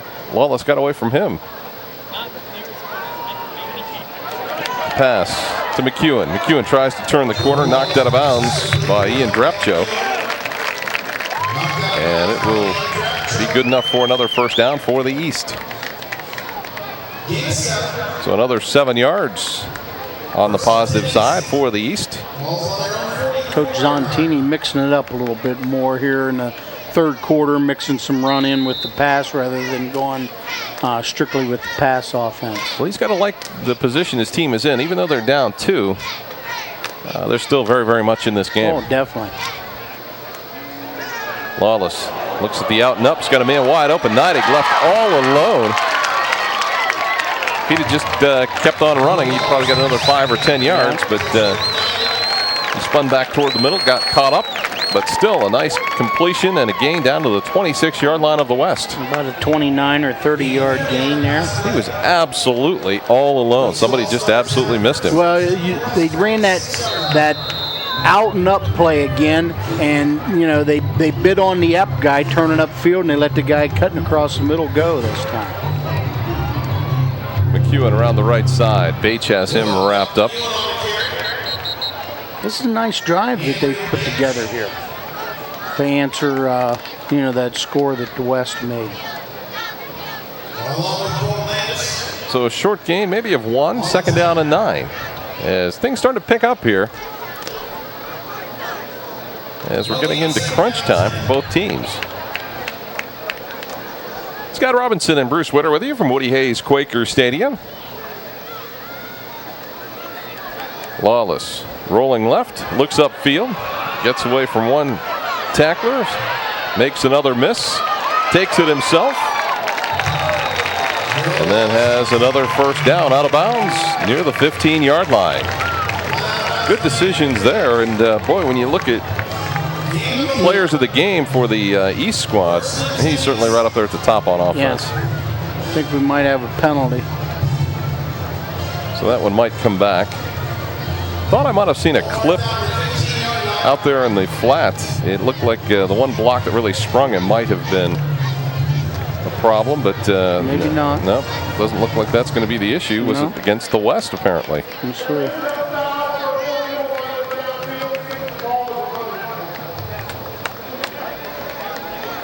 They pick up the flag. I think they thought there was an ineligible lineman downfield, and they picked up the flag. So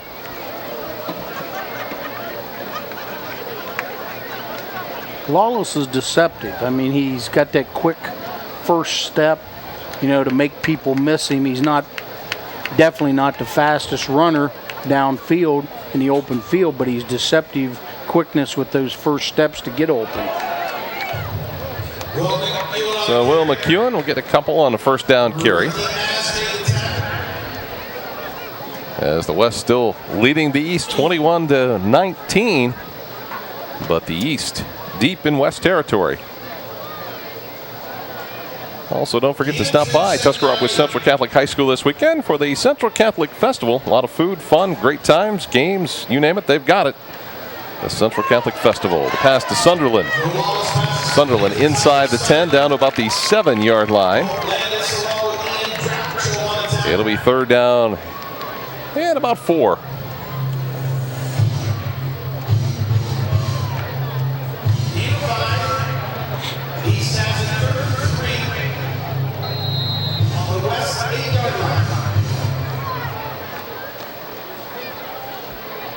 Lawless looks across to the inside. McEwen wide open. Yeah, just threw it behind him.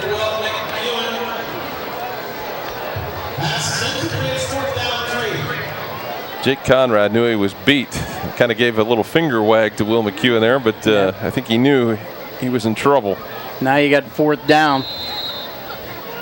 Big play coming up here to, drive the ball the way down the field here and maybe not get anything out of it. Well, the East has always seemed to find someone in the far corner of the end zone. That would be up to the right side of your screen. That one is going to be caught, and that is going to be close.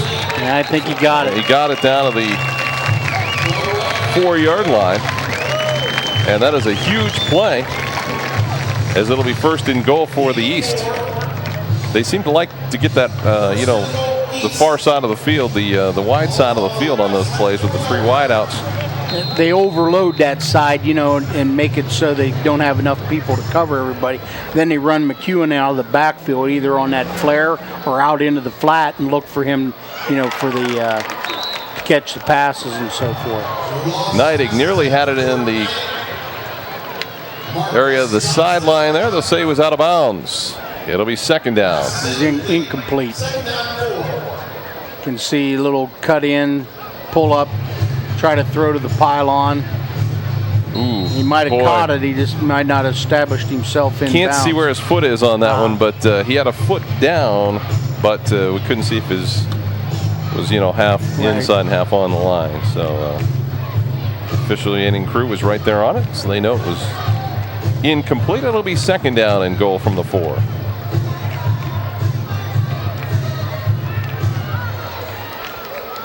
McEwen's going to take the snap. He's got some running room, and he stopped short of the goal line. Looked like he was rocking forward there a little bit before the snap. Got away with it. And that will be the end of the third quarter. The West leading the East 21-19. We'll come back with fourth quarter action here from the 33rd Times Reporter Charities All-Star Football Game in a moment. Stay with us here on Big Time Sports. Ready to go with fourth quarter action as the East looking to take the lead here on third down and goal. The handoff to McEwen. Looks for the end zone. Touchdown, East. A 1-yard run by Will McEwen.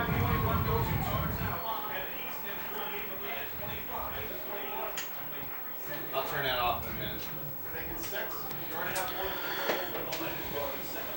So the East up 25-21. Got to go for 2. That's what they're going to do here.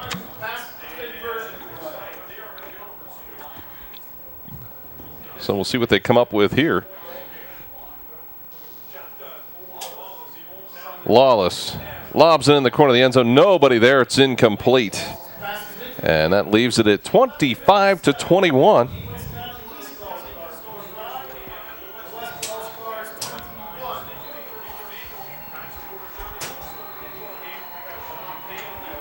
So the East gets down there, gets the lead. They lead it by 4, so the West is going to have to come back and score a touchdown if they're going to win this game. Might have to score more than one. Yeah, the way the second quarter went, kind of lulled there in the first part, and then all of a sudden they scored 20 points in the last half of the second quarter. So might look forward to some fireworks here in the fourth quarter.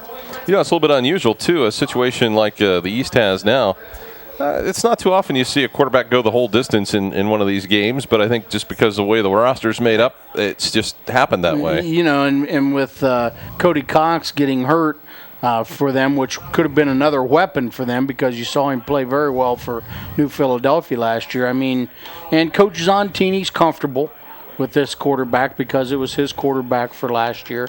So I don't think he's going to push any buttons by not. I think the only other person on the roster that might play quarterback for the East would have been Doug Wood from Malvern, possibly. Yeah, so it's just happenstance. Cody Cox was hurt, I believe, has a hamstring injury and unable to play. But they were pretty well stacked at the quarterback spot, and I'm sure that there wouldn't have been a problem sharing time there. It just didn't work out that way. Yeah, and you have the West to choose 3 quarterbacks tonight. Rankin, Barr, and Marcus Mammarella.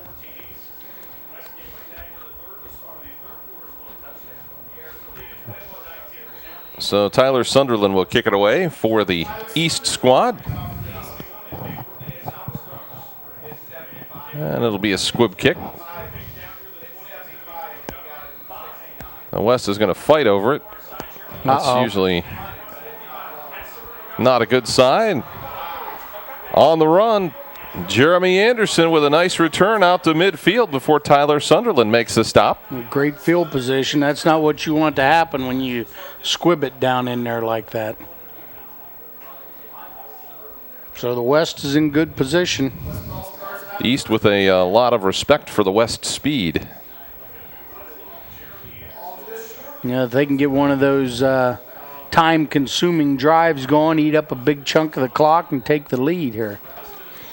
Either way, both teams have to stay away from the turnovers. Had too many turnovers in the first half.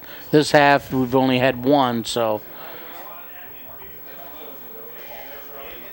The handoff to Conrad. Conrad battles forward to about the 46-yard line for a gain of 3. And this is where the rubber's going to meet the road. This is where the hitting is going to start. And, the competition heats up right now. Because this is where it's going to be won or lost right here in the next 11 minutes. Yep, down to crunch time. 25-21, East leading the West.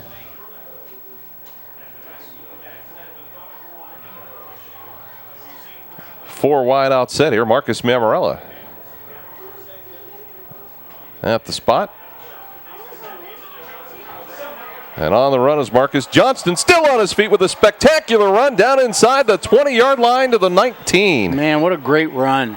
What a great run that was. Spectacular is all you can say. We didn't see him a whole lot. He was part of our big-time sports package this last season, but certainly has shown a lot of athletic ability and shows he's a pretty darn good running back as you get a look here on the Weaver Barnes Rewind. Man, he makes people miss. Finally, Trent Bird got there, brought him down, but a nice gain to the 17-yard line. Great field position here for the West. As Mammarella again, the handoff.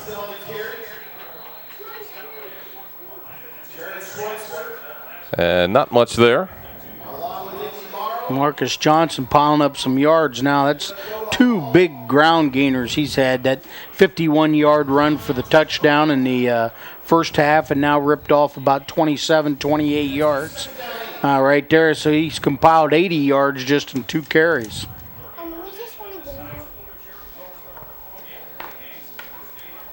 So it'll be 2nd down and 8.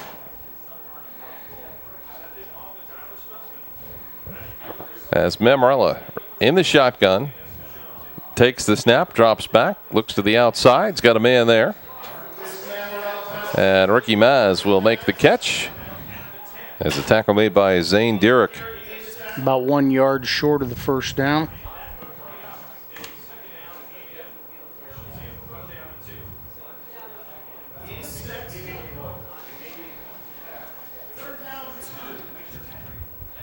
So 3rd down and 2.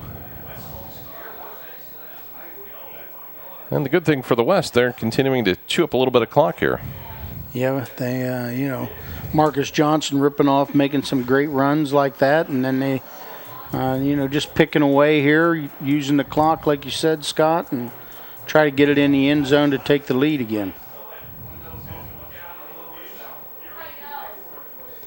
3rd and 2. Inside the 10-yard line, Mammarella will take it himself and should have the first down around the 6-yard line.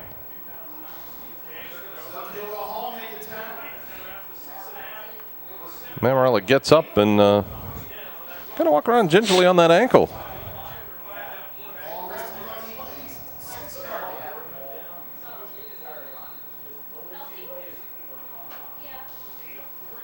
So 1st and goal from the 6-yard line.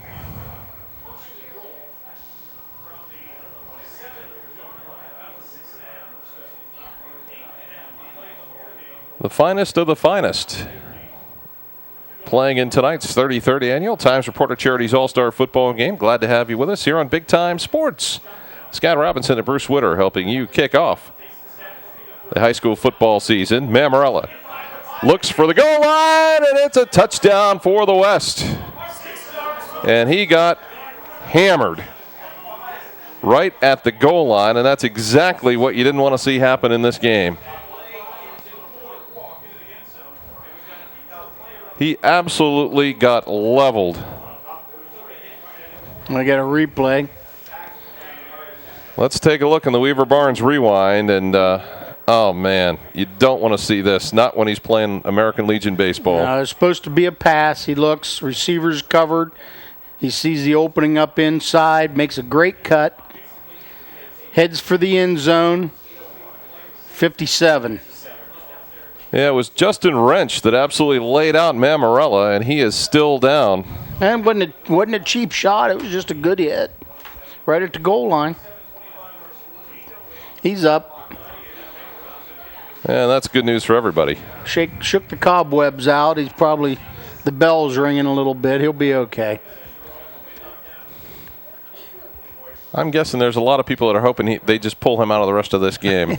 Yeah, especially Coach Baxter for the American Legion team. Exactly. So I can see Coach Brock's cell phone ringing right now. Yeah, those are the things that the kids want to play. You almost have to temper their enthusiasm a little bit and make some adult decisions, but it's hard to tame that enthusiasm when they want to play. McQuiston on to try the extra point. The kick is up, and that kick is good. So it is 28-25. The West with the lead here with 8:08 to go. And I don't think we've seen all the offense yet. I kind of doubt it. I mean, the East is going to come out wheeling the football. If the East doesn't score, then you're going to see the West go into the lockdown mode. You won't see the ball probably go in the air from them. You'll see a lot of Marcus Johnson running the football and probably Jake Conrad. But once again, like I said, we're going to see the ball go in the air now for sure with Joe Lawless. So 8:08 to play here in the fourth quarter.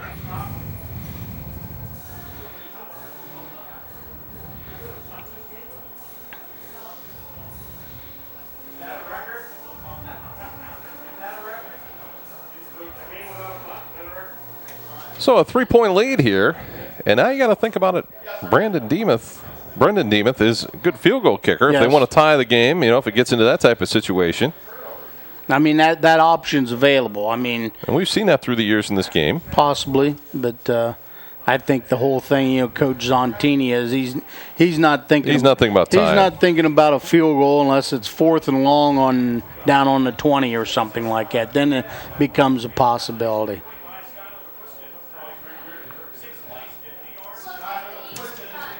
So McQuiston to kick it away for the West.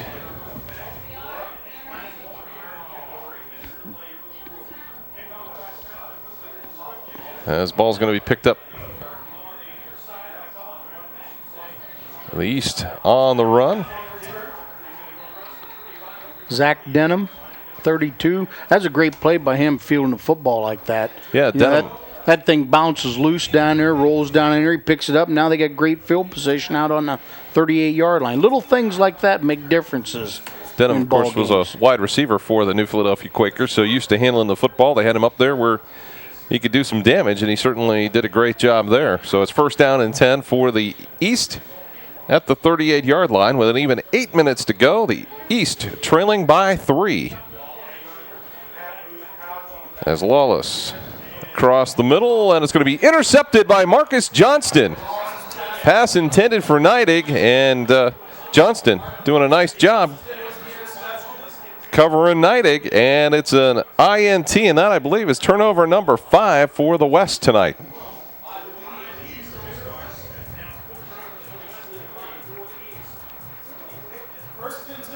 So now you talked about lockdown mode. This might be it. This could be it right here. I was just going to say the East had to avoid the turnover, and Lawless threw his 3rd interception of the night. Once again, there's been 2 interceptions in the second half, both made by the West squad, and the West has avoided the turnover in the second half. Yeah, I misspoke. I had the 2 teams mixed up there. So Rankin had better get rid of it or find a hole to get back to the line of scrimmage. He just ran 40 yards to lose 2. But the good news is he burned about 25 seconds on the clock. That's the good thing. If you're Coach Eric Brock, this is going to be a big thrill. You're on the verge. There's still a lot of time to go, but right. You've got an opportunity to win this game, and that's a big honor to be asked to coach number 1, and to win it's even better. I think if I was Coach Brock, I'd like to see the ball in the hands of probably number 27 right there, and let him just kind of do his thing from here on out.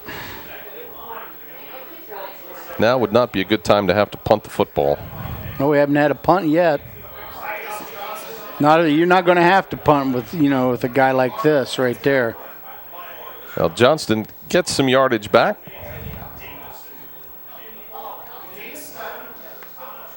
Gain of about 7. 3rd down and about 7. The passing game has not been very effective for the West, so this half it's they've better. gotten out of little out patterns and short passes. You'll probably see that again here. Maybe a little swing pass to Johnston here, or something into the flats. Penalty. That's what you didn't want to see.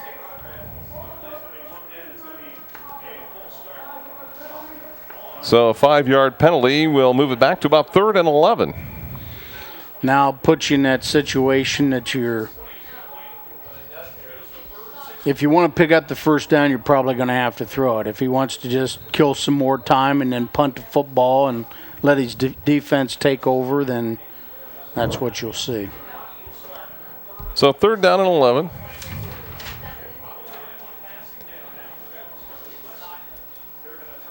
And 6:06 to go here. Ball on the 43-yard line. Rankin in trouble, rolling to his right, and knocked down at the 40-yard line.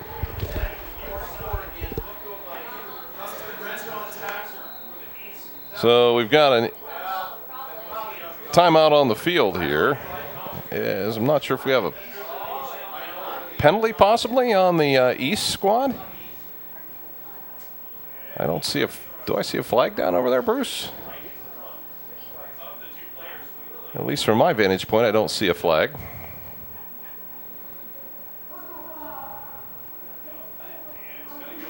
A personal foul on the man, East. That's a killer right there. Gives them a first down when they would have had to. We would have seen our first punt of the game.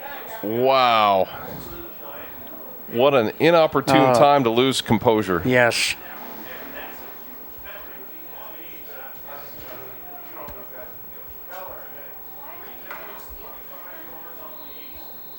So that really changes things as to the East having another chance to now. The West can just keep cranking away on the clock. Yep. East is going to have to think about burning timeouts now to save some clock. Marcus Mammarella back in at quarterback, hands it off to Johnston. And I think as you've been a proponent of here the last 10 minutes, I think 27 is going to get a workout here. He'd be my man. He'd be my man of choice in this situation. They bring Mammarella in, who's had a little more experience in these types of situations. And he's a good runner, a real good runner off of you keep handing to Johnston, and pull it out of there and let Mammarella take it around the corners. Of course, Coach Baxter would cringe at that, but Coach Brock would like it. Conrad has some running room, gets to the outside. And he's taken down around the 25-yard line. And another first down for the West. Might see fatigue starting to set in here a little bit with the East squad. Taking that pounding of those big running backs of the West.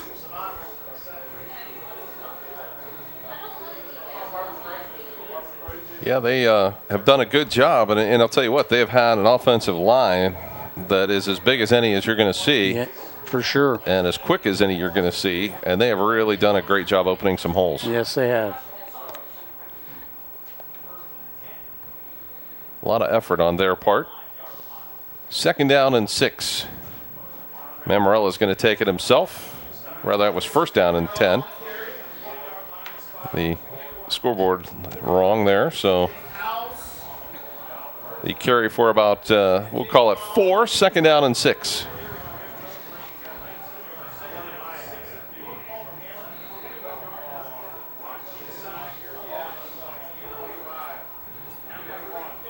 Just a nice solid drive here, aided by a personal foul that really put the East in the hole. Yeah, that was just huge because it was on a 3rd down and would have been forced them, the West, to punt and let them right out of the hole. Mammarella looked to pass. Now he's going to take it himself. Needs to just stay in bounds and just hit the deck.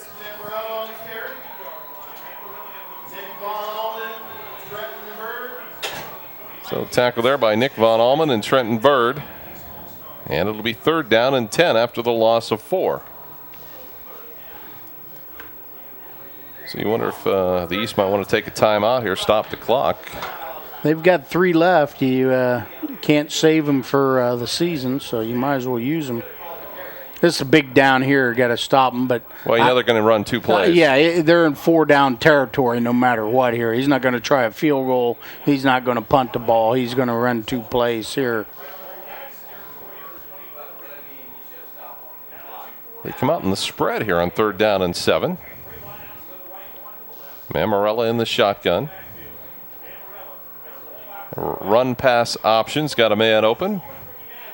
Ricky Maz has the first down and gets knocked out of bounds inside the 15-yard line. Good move to get that first down.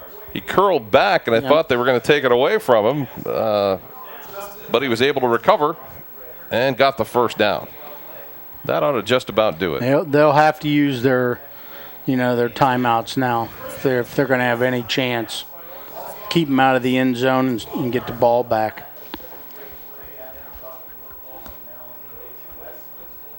So 1st down and 10 from the East 12-yard line. The West looking to take a 1-game lead in the all-time series here if they can pick up a win tonight. Now you see the I formation. Conrad in the I back. behind Mackey. That's a big blocking Yeah. back. Conrad, some running room at the 5 and steps it in from 12 yards out. So that might have done it. Yep.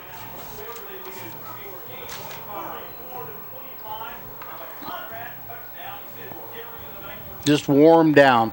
You know, you could see it here late in the fourth quarter that Let's take another look at it, Bruce. just that power I formation, and Conrad, he's supposed to run up inside tackle. You can see Mackey looking for the kick out. He gets outside, good block right there. He gets outside, a lot of speed for a big kid right there. Nice run. McQuiston on to try the extra point, and it is good. So that makes it a 10-point lead. Well, it makes it 35-25.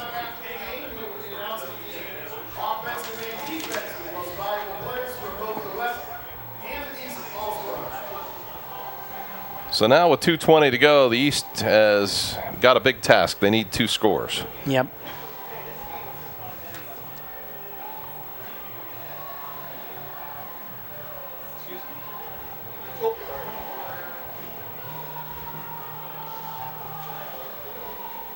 So the West will kick it away.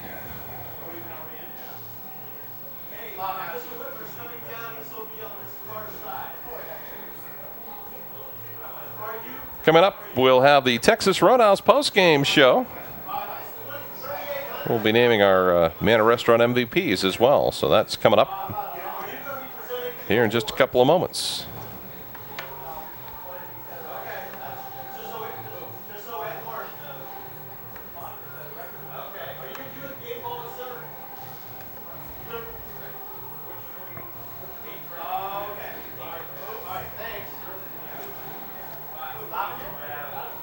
So, trying to get this kickoff organized here.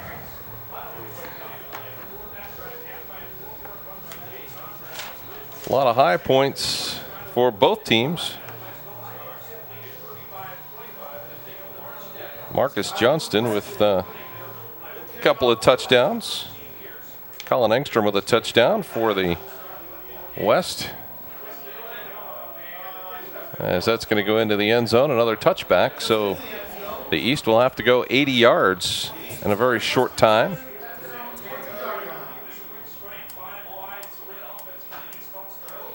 Set up by that interception, and then, of course, the unfortunate, unsportsmanlike conduct penalty that kept the drive alive to give the West a 10-point lead here late in the fourth quarter.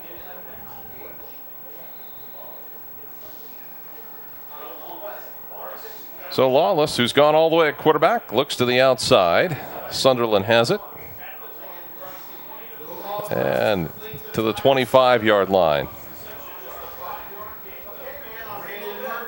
East is going to try and continue to run the hurry up here. Gain of about 5, second down and 5.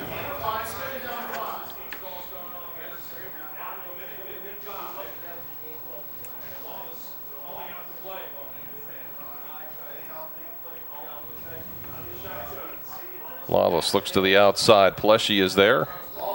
Has the catch, steps out of bounds. A little bit short of the first down. That's right on the 30. It ought to be a first down. Yep. Oh, First okay. down. Where the marker was and where the ball was didn't look that way, but it is a first down for the East. Minute 43 to go. The West with a 10-point lead. Down the sideline, a tiptoe sideline catch by Tyler Sunderland. Spectacular catch there at about the 48-yard line of the West. 22-yard gain.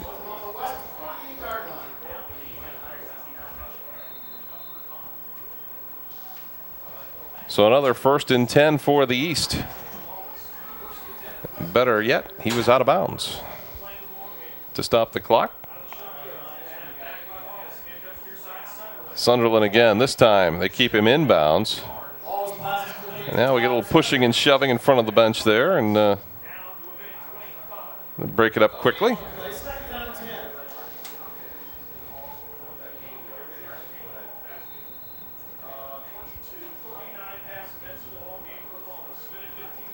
McEwen to the outside. Has a little bit of running room. Gets stopped about the 35-yard line.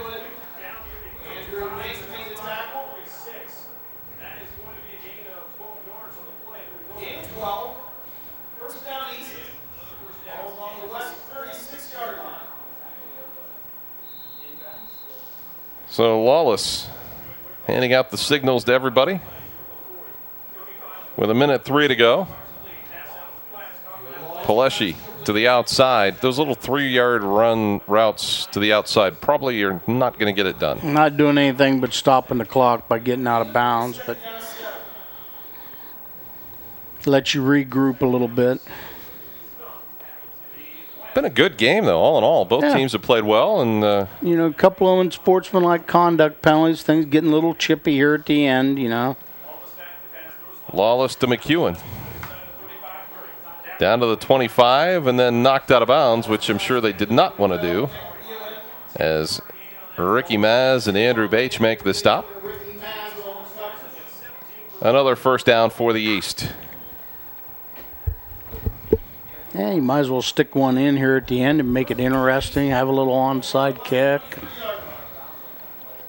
How much do you practice an onside kick when you have an all-star game? I suppose you have to think about that. I mean, you got all athletes, so, you can figure it out on the fly. It's like the old Sandlot thing. You draw it up in the sand. We used to have the old 7-7. The pass is incomplete. With 44 seconds to go.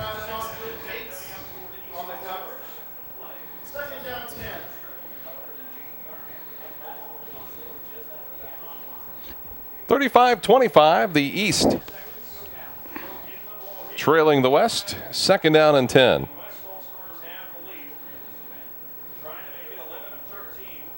Lawless again calling out the signals.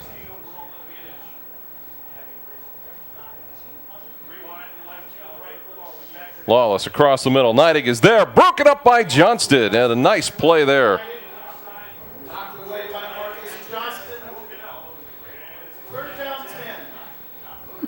Marcus Johnston showing that he's a pretty good defensive back as well as, a running back.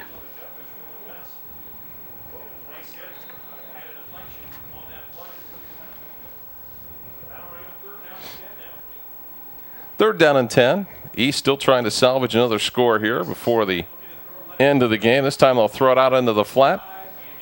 And the ball's knocked away. Jarred loose out there, and play by Ricky Maz, a pass intended for Sam Fondriest, and it'll be 4th down and 10.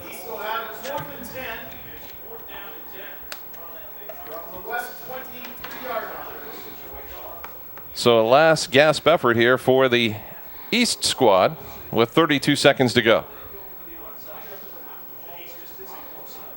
Tell you what, I've been very impressed with Joe Lawless. His receivers have done a good job. You think after this many months of not playing, it'd be a little bit different, but looks like they haven't skipped a beat. As the 4th down pass is incomplete, and the West will take it over with 26 seconds to go.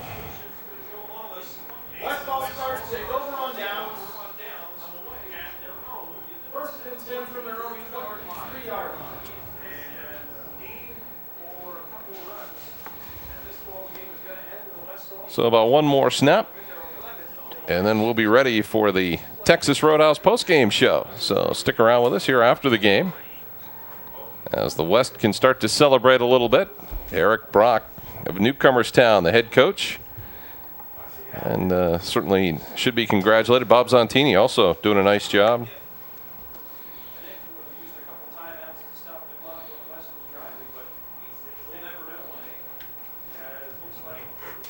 So Caleb Rankin will take the final snap, and that is going to do it. There will be no need to run another play. This one is going to be in the books.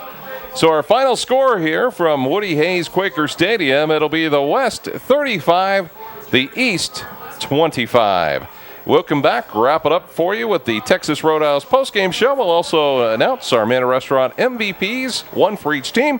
Coming up in a moment. Stay with us on Big Time Sports. And welcome back to Woody Hayes Quaker Stadium as we get ready to wrap this one up. The 33rd annual Times Reporter Charities All-Star Football Games in the books. The West beating the East 35-25. It's time now for the Texas Roadhouse postgame show.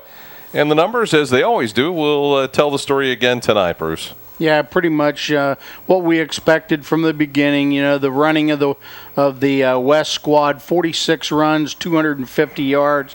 They threw the ball effectively, particularly in the second half, 8 of 13 for 65 yards, total of 315 yards. 4 turnovers, but the big key, all those came in the first half. For the East, they ran the ball only 18 times for 57 yards. Passing, 29 of 48, 275 yards for a total of 332 yards. Big key, 3 turnovers. 2 of those are pass interceptions in the second half to thwart drives. And, of course, that adds up to the winning score of the West 35, East 25. So, well-played game. The West coming out on top. And this has been the postgame show brought to you by Texas Roadhouse on Bluebell Drive Northwest in New Philadelphia. Stop by, get a great meal, and see our friends at the Texas Roadhouse. We're going to wrap it up now by naming our Manor Restaurant MVPs, one for each team. For the East squad, it's Joe Lawless of Tuscarora Central Catholic High School. And then for the West squad, Marcus Johnston of Coshocton is the pick, as both of them had outstanding games. So congratulations both to Joe and to Marcus. Well, that is going to do it from Woody Hayes Quaker Stadium. Our first broadcast of the high school football season is in the books. The West, a winner over the East, 35-25 in the Times Reporter Charities All-Star Football Game. For Bruce Winter and the rest of our big-time sports team, I'm Scott Robinson saying so long, everybody.